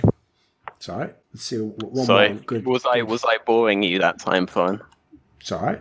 It's like I said, it actually leads into something else that was being discussed elsewhere, so I'm interested to know that. Because as you said, the funny thing is that, like, you know, I'd made the joke, I don't know if it'll be in the beginning of the episode or not, I'll see if I can clip it in. You know, I made the joke that I have the Broxer rule. It's more like the Broxer line. If you're on one side of the Broxer line, you're a pleb fan. If you're on the other side, you're probably an analyst or an expert. There needs to be one like that, and it's called the Froggen line. It's the same thing. Yeah. If you think that saying Larsen's like going to be the next Froggen is a diss, then you're basically telling us which side of the line you're on. I feel like he's going to be like a really strong base to build teams on. Like what people think Power of Evil is functionally is what Larsen actually is, you know, or is what Froggen actually is, you know? Like I feel they're always going to be strong basis on which to build the rest of your team. If you can secure a strong midsection that you can at least guarantee is not going to just snowball uncontrollably to Caps or whoever, and I don't think Larsen will ever snowball uncontrollably to Caps, I think that's a brilliant benefit. And I also mean that in terms of he won't just give up wave pressure and stay on the tower like a pussy, you know? If you are just doing that, then the Caps is snowballing all over you, whether you think he is or not. I don't know how you get that either. What people don't understand, this is another thing people will never understand, is the reason I actually don't... I only say a fan because colloquially people will understand what it means. Like, if Froggen became shit, I would instantly have no interest in him as a player whatsoever. There's the difference between me and fans. Like, I don't just follow them to the ends of the earth. In fact, the only reason in the first place I liked them is if they were really, really good at the game. Yeah, I wait. Not because they did an interview and said something cool or something. Okay, so while you guys are trying to find topics that me or Thorin like, I have to say, the bias thing does come up a lot. Because I do acknowledge that I potentially have biases, right? Like I do acknowledge everyone that does. very openly. Yeah, everyone does. But like, it's pretty much impossible to avoid them. If I'm going to bring up Casual, I will also bring up Intendum. Obviously, I worked with him. Like, I say like an aside like that. No, that's the point. If you acknowledge the bias, it's fine. Then the other person can sort through it. Yeah, one thing that, like, I do say that as like a warning to you guys, but one thing that I do want you guys to bear in mind that the reason that I've worked with the players that I big up is because I already thought they were good. It's not like I worked with them, therefore now I think they are good. I've never joined a team where I didn't have roster control. So even if I joined a team with a pretty garbage budget where I didn't really have too much choice, I still bought the players that I thought were like good, you know? So it shouldn't be a surprise to you that the players that I recommend that I've already worked with are like players that I think are good, because otherwise I wouldn't have done shit with that anyway. Yes, including Smitty J to you, that random guy. Well, no, that's the other one as well, isn't it, Veteran? Richard, you write the topics in the chat. If we actually wanted, you know, people always say that line about like people like me, you, LS, they just say controversial things for the sake of it to get attention. It's like, I only wish that was true, mate. I wish this was all just an act and I was making this shit up. It's not. So we just totally disagree with you and have a totally different perspective. And that perspective, because we are willing to go and actually have the balls to state something we know that people might think is laughable, we will, as a result, seem like we're being too edgy. Like, I'll give you an example. The whole thing where, the reason here's what people don't get. I purposely created the whole Cadril versus Broxer thing because I know that at the most extreme level makes the point about what Broxer isn't doing, because nobody who's a pleb thinks that Cadril's good. If you say Selfmade versus Broxer, they at least acknowledge Selfmade's a good player, you know, so that isn't even that doesn't make the point as extreme. They might get caught up in who the player is, whereas it's the principle I'm trying to make. So I'll give you another one. I don't know how we'd craft it, but I guarantee you I could make everyone in this chat raged as fuck. If I got the right player, I could pick some player who on paper seems like a good top laner, but who Kelsey and Veteran would say Smitty J is better than. I guarantee you I could find a player. Yeah. But obviously to them, they'd be like, but how could he? And then they'd start doing that move that I can't handle, which is when they tell you the team record of the team as a reason that the player isn't good. Yeah. I'll never get that because we've already seen, I would have thought, Veteran, the clue to that fact that doesn't make sense is that everyone acknowledges that Faker is the greatest player ever in League. It's not even a debate. It is a pure consensus, almost 100% across the League community. And even Faker's been on shit teams. Yep, true. But then again, my mistake, Veteran, because you know that all they do is they just say that's when Faker wasn't good. I can't handle it. It's genius. They built a trapdoor into it. I can't escape. They can always get back to me. They can always get me. They can always win. Richard, they never win. By the way, just a small talk while we're waiting for him. Did you enjoy all the people who were trying to argue, like, this guy, what experience does he have in business? Even though, like, what's funny is, you notice they didn't say that to me. Well, I've technically never worked in a single business role in fucking esports. But if I made a point they thought was good, because they're not biased against me, they just accepted it, didn't they? I mean, I saw someone who responded who basically said, like, would you rather have someone who has 20 years business experience in, you know, what they would describe as conventional industries and 1 year in esports, or someone who's literally spent like the last 6 years at the helm of an actual esports company? By the way, for people who don't realise, when you set it up like that, there's another example of where you can tell who knows about the industry. A pleb would go, the 20-year guy who worked in a traditional industry. I would 100% take the latter, obviously. Because it's a brand new field, right? Brand new field entirely, totally. In fact, half the reason, I'll give you guys a little spoiler, half the reason why like LES, LCS and LEC fit teams fail is because the guy who comes in does have more business experience than the people who were the endemic owners, so they think to themselves, I know more than this guy, what the fuck I'm going to do? And they proceed to fuck up every esports principle they can because they think it's like a normal business. Also, the same guy was really bizarrely like citing one of the other investors in H2K and being like, look at this amazingly successful businessman who's made billions of dollars. Why wasn't he on? It's like, wow, it's almost like I got that guy to buy in and then he was solely relying on my industry knowledge. Like, that's kind of how the dynamic works. So yeah, I'm sure as fun as a discussion would be between you and a guy who leases private aeroplanes and knows nothing about esports would be, you know, maybe one for another time.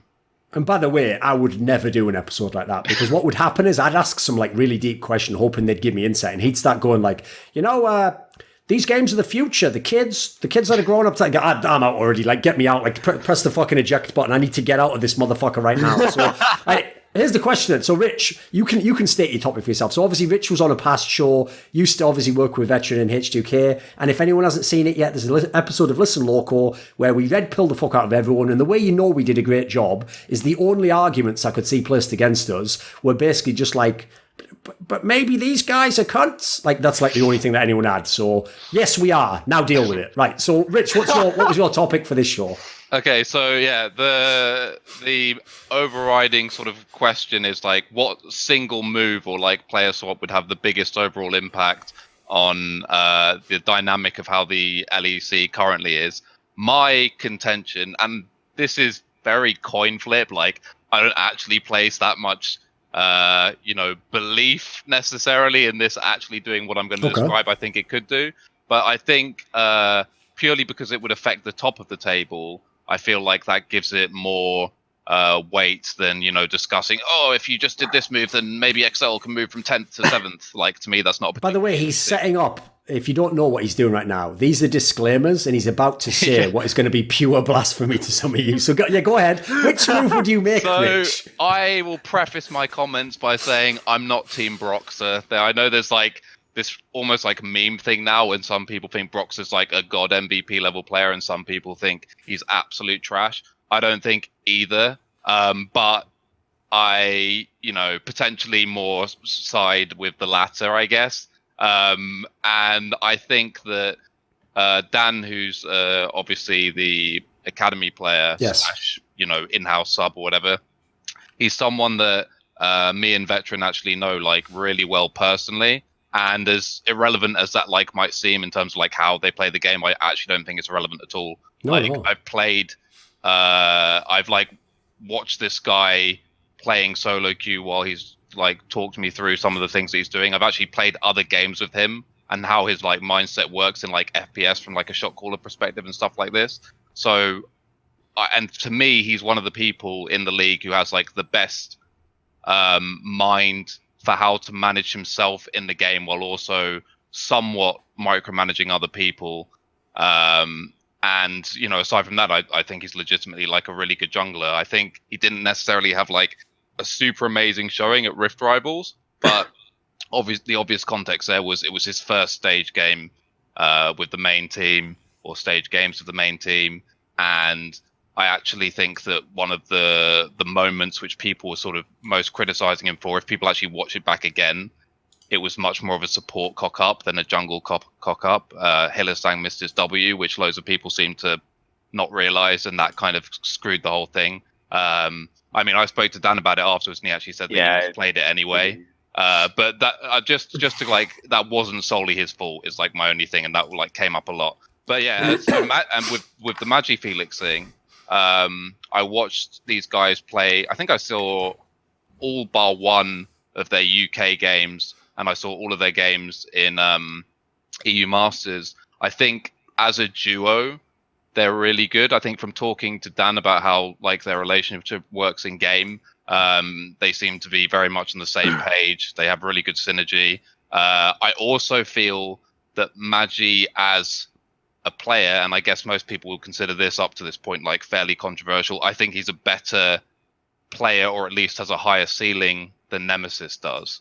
I think purely as a mid laner, like if I were to have one of the two under contract for, let's say, a 5-year contract of guaranteed money, right? I know that's not really how they work in esports right now, but I would take Magi Felix over Nemesis. I mean, we're talking potential on that one, though, as a result, So I would say, yeah, obviously that's an argument based on the potential and the ceiling, but also now I don't feel like the gap is huge. Like, I feel like I would trust Nemesis tomorrow in a big game on stage more than Magi. I think Magi has like an element of coin flip to him as well. But I think that the plus side over an extended period outweighs the negatives. And I just feel like those two, inserting those two into the lineup would be like the best chance at challenging G2. And that's why I say, like, even if the chance of it working out would be, let's say, we'll just throw out a random number, like 30% chance, less than a 50% chance at least, I feel like it would be worth it, because if you're confident that, you know, your fallback worst case scenario is that you're going to qualify for Worlds, you know, how much are you going to lose from giving it a shot? And there's still enough of the season. Like Fnatic's record, they will be in playoffs. They absolutely will be in playoffs. I would do it now. I would legitimately do it now. I don't see a downside to doing it now. And hey, it could go to absolute shit. It could be a fucking horror show. But what does it matter? Like, Brox is not going to forget how to play the game in those couple of weeks. I would do it. And I think I find it really annoying that teams will just make what most people consider to be like big changes when things just go really fucking badly. Like, that's such a bad way to manage a team. Well, like, put it this way. I will say this, Rich, and maybe this is as an owner you're thinking this. One of the things that I actually think separates good owners from great owners is, listen, as you say, if the whole team goes to shit, anyone with a brain can see I'm going to have to do a big change here.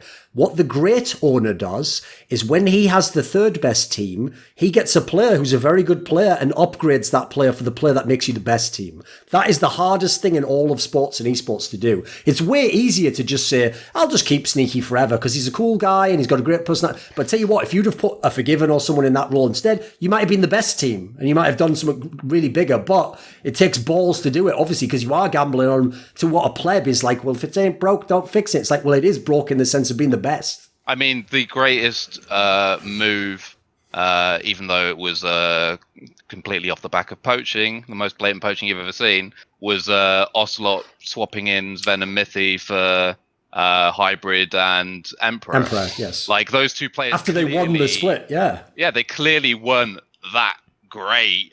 Sorry, this is Hybrid and Emperor, not Sven and Mithy. And it was clearly a massive upgrade. But I guarantee you, if 90% of the people who were put in that position to make that decision would be like, whoa, what the fuck, guys? We just they'd at least give it another split, exactly, like, for sure. But that was like a super, gangster move, and in every sense of the word. And agreed. I'm putting that forth as like my view, and obviously, like, what do you think about it, and why am I a fucking moron? I think so. So I find the last point really interesting. The point about teams that are doing well should be looking to make specific changes. First of all, this is actually one part where you're wrong, Richard, is that actually Fnatic do need to win the games next week to get the bye. The bye is a very important factor right now that teams are having to consider for Worlds, especially given that Origin are potentially about to give up all of their points from last split. And Fnatic could actually cause that to happen. And at the same time, they have to beat Splice. So if they are able to achieve these things, then they could potentially be looking at an almost guaranteed world slot just based on the initial position in playoffs. Sure, but then just assume that is the case, then, because then it's like what one week further removed, right? So just assume they have got the bye, because then there's a week after. Is there not? Yeah, there's 2 weeks left. Yeah, there's 2 weeks. There's 9 weeks Okay, until if they secure the bye, then yeah. If they secure the bye, then potentially. But like, I want to go in on the other thing that was just said, which is about making the change as a top team. The team that I always bring up as an example to this is SKT. I'm pretty sure Richard has at the very least heard me say this before. But SKT, year in, year out, even when they were on their like super fucking dominant streak, would always change up their like their jungler. They'd rotate in new subs. They would do this every single year, even when they were the best team in the world for 2 years running. They would always make changes. And that's not just because they recognized that these places needed to be filled, but also because you do need to keep somewhat of a threat. You can't let your team get comfortable. If you let your team get comfortable in their position, in their job, then I always like to say that comfort or conflict at the very least like breeds like creativity, breeds like basically the absolute perfect team environment that you need, because progress will always be stopped the moment that you get comfortable. So I actually always thought it was a very good system. It was an indication of a strong organization that was looking to make changes when they were at the top. And historically speaking, that's only ever been true. Like, look at the Samsung roster that won the World Championships away from SKT after SKT's dominant period. They didn't opt to make changes. They got stagnant. They got figured out. They managed to make themselves back into Worlds, and then they got shitstomped by fucking Vitality and Cloud9 of all teams. I mean, it's just quite clear historically speaking that you have to be willing to make these kinds of changes. You have to be willing to stay ahead of the curve. And it's not necessarily just a case of I identify that these players have to be replaced. Your team always needs to be on its toes. On specifically Dan and Magic Felix, I think if Fnatic do make a single change in either of those two roles, they are probably the most likely of any team to make a change in both of them. And that's because they already know what happens if you split up a really strong jungle mid duo. Because Selfmade Nemesis were that really strong jungle mid duo, and they separated them. And Broxah Caps were a really strong mid jungle duo in Worlds in 2018, outside of the EDG series. And they split that up. And what happened when they split both these strong jungle duos up? A complete fucking mess that ended up resulting in them almost not even making playoffs for the first time in Fnatic's history. It was a ridiculous tragedy that I don't think they would ever want to repeat. So I think they really value this now. It may even be a reason why they're not going to commit to the Dan thing, because they would have to replace both.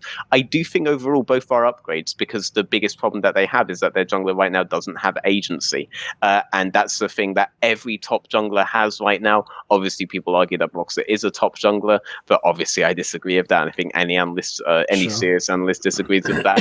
And I think that is the only way where Fnatic will stop being as dependent on a really set system that can even be attacked in the ban phase like teams are doing right now. By just trying to ban out Hylissang.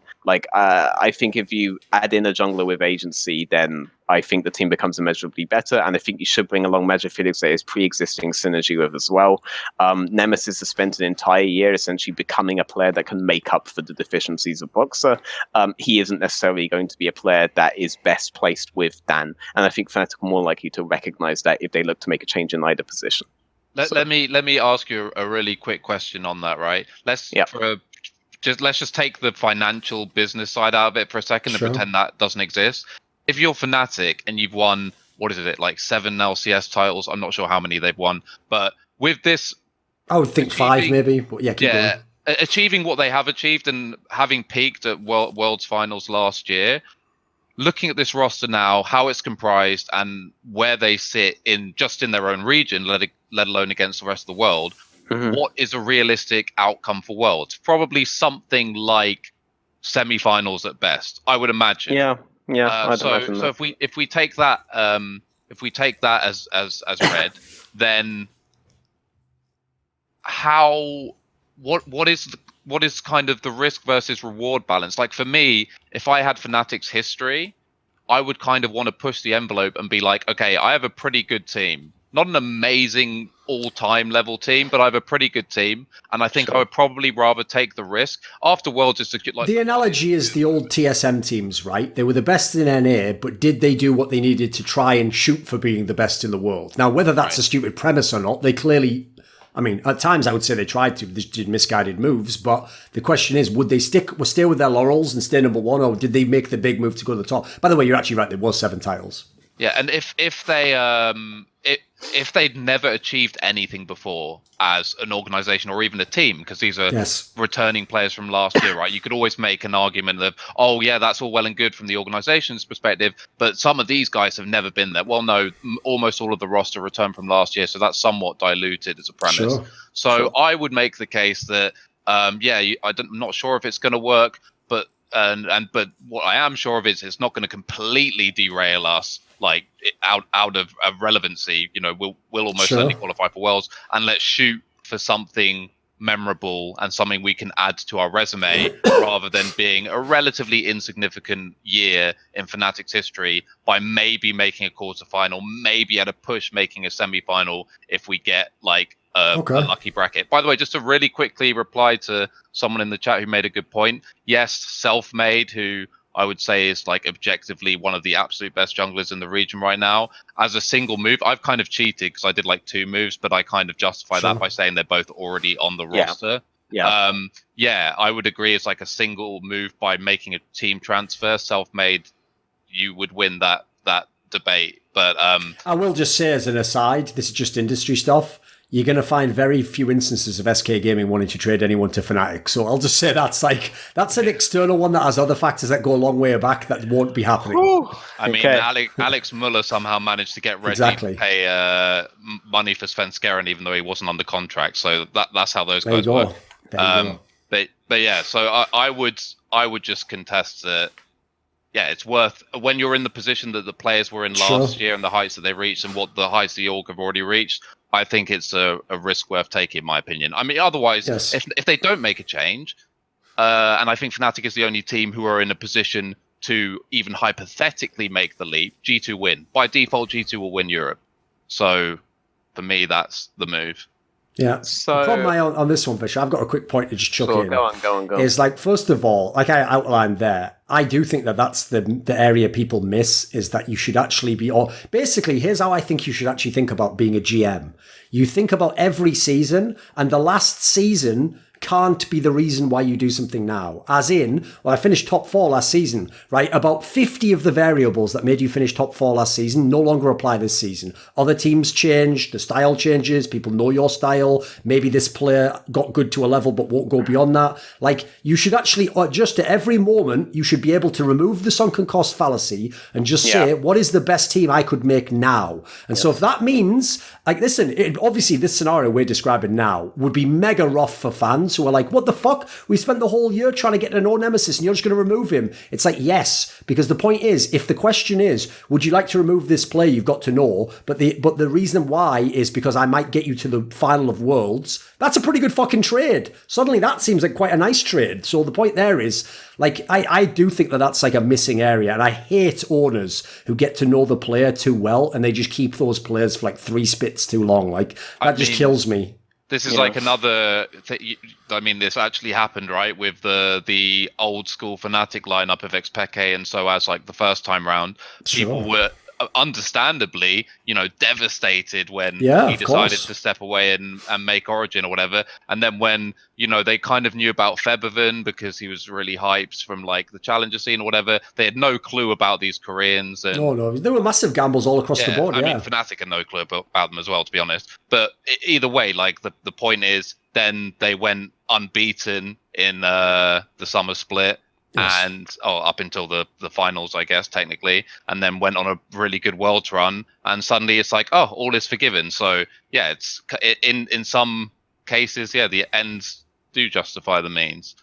I do think though, like a point that I just want to say on, you brought up the self-made thing and how that's objectively better. I somewhat disagree. I actually think that it's always going to be objectively better if you can bring up players from your academy team on the pure basis that you need to be able to give the incentive to other players, future players on your academy team, that they are genuinely going to be looked into as a priority. For the main roster. I actually think that does so much for academy rosters themselves and prevents them from getting stagnant, especially some of the stuff that I've heard about how it's treated in North American academies.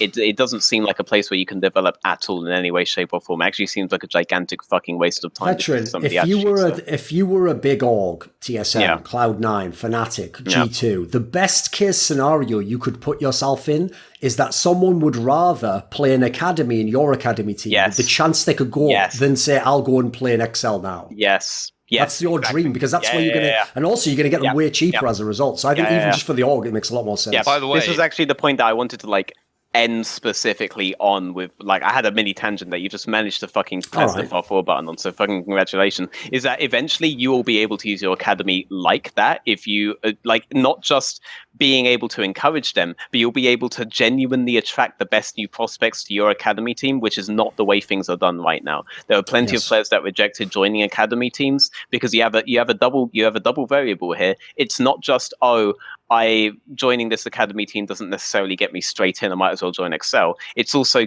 joining this academy team does not necessarily get me straight into LEC. I'd rather join an ERL team like LDLC that has no LEC presence whatsoever, but can win EU Masters, and 50,000 people can see me winning EU Masters for sure, so they're struggling on both those areas. Sorry, I completely agree with that, but just to be clear, what I actually said was Selfmade was objectively one of the best junglers in Europe, and as a single transfer or move... Right, he means he cheated by doing two people instead of one. Yeah, I'm just saying, all I was saying is my thing's not, that's kind of apples to oranges. Okay. I was saying this from within, but as a single transfer, I would imagine that would be the best one you could do. Because it reunites Nemesis and Selfmade, They should have just held them in the same place, because both players have developed completely differently from how they were now. Selfmade made up for a flaw that Nemesis doesn't actually have now. Now at Nemesis, other flaws still do remain though, and Selfmade has spent a lot more time with a completely different team as well. I don't think it's the case that you can just separate players, let them grow and expand and keep it. They don't freeze when they're separated relative to synergy to each other,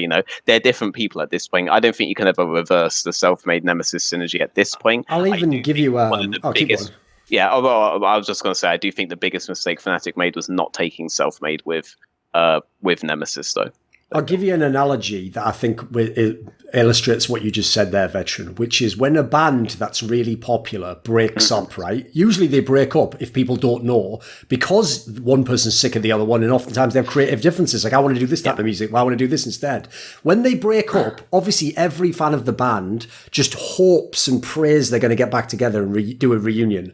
Two things. One, look how many of the reunions, they don't produce any new material, they just play the classics for money. That's very telling. And secondly, even when they do a reunion and actually make another album, it's almost nothing like the album before, because in the meantime, they can't teleport back to who they were. They are whoever they became in the meantime. And so if this one guy who was in a cool indie band in the 80s, in the meantime was off doing fucking African flute music from his nose, he's going to be a pretty different fucking musician when he comes back later on. Yeah, I'm now thinking if the Beatles actually got back together after John Lennon goes off and gets fucking high of his Japanese wife. Imagine the fucking. Oh, it would have been ridiculous, of course not. All you need to do, it's already on the Joe Rogan podcast, so he already did this skit. I think it was Bill Burr who did it actually on his podcast. I'll give you another YouTube clip. Look up John Lennon, Chuck Berry. Because Chuck Berry obviously is one of the godfathers of rock and roll music. Basically, he's one of the people who invented this style. And so obviously, John Lennon came after him and would have revered him. And so they do this I think it was on the Johnny Carson show or something, the Tonight Show. They do a performance, right? And the problem is, as you might imagine for where John Lennon was in his life, even though it should have just been John Lennon collabs with Chuck Berry, good old Yoko Ono's there, isn't it? Because as you know, brilliant. She was putting all her fingers in all the pies. Probably how she got the fucking gig. So anyway, when she's there, right, Chuck Berry's playing his guitar, John Lennon's doing some shit, and then out of nowhere, Yoko Ono just starts going into the mic. And the best thing about the whole video, this is why Bill Burr brought it up, is you just look at Chuck Berry's eyes when she starts doing that. Like, he just literally has a look where it's just like, it's like where, you know, one of your friends brings one of their friends around who's a massive arsehole, and you're just sort of looking at them the whole time like, really? Really? Like, you bringing this fuck around? Like, it's like the best example ever, because it was so outrageous. It was so bad. It was unbelievable. I love the analogy. Basically, all like, if you ever like broke up in a relationship and you feel like getting back together years later, just they will bring a Yoko Ono with you, you know. And if Nemesis himself may get back together now, I'm just saying, so much time has passed. One of them's probably bringing a Yoko Ono with them. You know, it will never quite be the same. Or you know? Nemesis is just Yoko at this point. By the way, Yikes. I mean, he actually talks now. That's the equivalent of like yelling into the fucking mic. By the way, my silver medal answer predictably is, I think you just put Forgiven on Fnatic. This again. Well, the real joke there is like, what is the one biggest move you could do? Just put Forgiven on any of these teams. I mean, basically. I think, okay, I just have to say, I think that would tank both Forgiven's career and Fnatic, by the way, because imagine Hylissang abandoning Forgiven to go and fix mid and fix top. Imagine how. Also, by the way, guy's getting stabbed in a few weeks. Here's the other thing: if that is the one move you're doing, so remember, you're not changing the jungle scenario. Listen, Brox is in for a fucking bad life. A bad life. He's going to be absolutely suicidal. It'll be depressing as fuck. Like, he's ruined this guy's life completely. Forgiven actually would prefer you to play top. Like, he actually would prefer that's the joke. to play top. I always tell people that story. It's a classic one. The one where Jankos said that when Forgiven flamed in the hardest was when Jankos came bottom when Forgiven thought he didn't need to.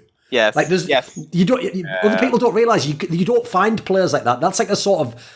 Yep. That's so obnoxious in a way you're not even prepared for. But I'm trying to help. I'm telling you, if his support is leaving lane, though, you will fucking hear about it. Of course. Everyone Forgiven knows will hear about it, and everyone in the industry will hear about it, and you'll be a story he brings up on Twitter a couple of years later, 100%, and we'll make a meme out of it. Like, just, I mean, if you're not stabbed eventually, Hylissang will probably just get stabbed if Fnatic try to do what they do now with Forgiven. Like, it won't work out for anyone, I'm telling you. I mean, putting Bruce Willis on that asteroid heading towards Earth was not the president's first choice, right? But you've got to save the world. You've got to save the world. Might not work. It's a dice roll, but Forgiven's going to be the guy at the end with the, Death Man's remote in his hand as that shit blows up. So I like the analogy as well. Balding guy, man's man. Some people think he's an arsehole, but you know what? He can be the lead actor, can he? Great action star. And he actually does sacrifice himself, unlike people would think. You know. He means Forgiven there, not just... Actually, I haven't just given the spoiler there to the end of Armageddon. Oh, come on. Who hasn't seen Armageddon? I know. Come on. I know. Everyone's seen fucking Armageddon. For anyone who wants to watch it, Ben Affleck is reckless, by the way. Spoiler alert. There you go. He's completely emotionally detached because his girlfriend is crying at home. Bitches out at the end. Exactly. Yeah. My God. All right. I'm done with this topic. Just saying. I want to say one last thing, actually. On that topic, all I'm going to say is this. Everyone else always tells me, but Thorin, why don't you ever listen? Whenever you bring people on who've been players who've played with Reckless or his rivals, they always tell you you're wrong. And I'll say it one more time, and maybe it'll sink in this time. Yes, they do. They disagree with me. They make points I don't know about. But tell you what, go back and listen to those episodes. Every single time, I get him to concede 2 or 3 of the key weaknesses I say that he has, but they just do it in a very political manner. They always do it. Always. Even your boy Dylan Falco, he was right there. No, was he? He was more like Dylan Falcon. I just fucking did this, and then he came to land on my hand and went, yeah, that's right, and give him a piece of fucking thing. Basically, I pointed out the fact that at times Reckless didn't play the main carry role and stuff on the weak side. So, stuff that everyone knows, but again, we have to deny because he's actually become some sort of fucking avatar of a cult at this point in time. So anyway, I think that's the end of the episode. Cheers, mate. All right, see you guys later. Thanks, Bye. Rich. Yeah. This video was kindly supported by Patrick Ribeiro, Penguin Off 9, Dean Tanglis, Andreas Snazore Westerlund, Fat Guy got 24 ADR in an online qualifier, Lee Chaolan, Blunt Smoking Anus Destroyer, JDubs, Chi Mao, Tobias Bernasconi, NateDOhDoubleG, Alexander Rao, Kolja G, and as always, special thanks goes out to Jerky's Minion. Now, do you want to suggest a topic or a guest for some of my content? Obviously, I have quite a varied output. Do you want to ask me a question for my monthly video AMA? Maybe you want teasers, see who the guests are on my next shows. Do you want to take part in a donator discussion with me about esports? Well, if so, put your money where your mouth is. Join the Scrilluminati today. In the description box below, there's a Patreon link.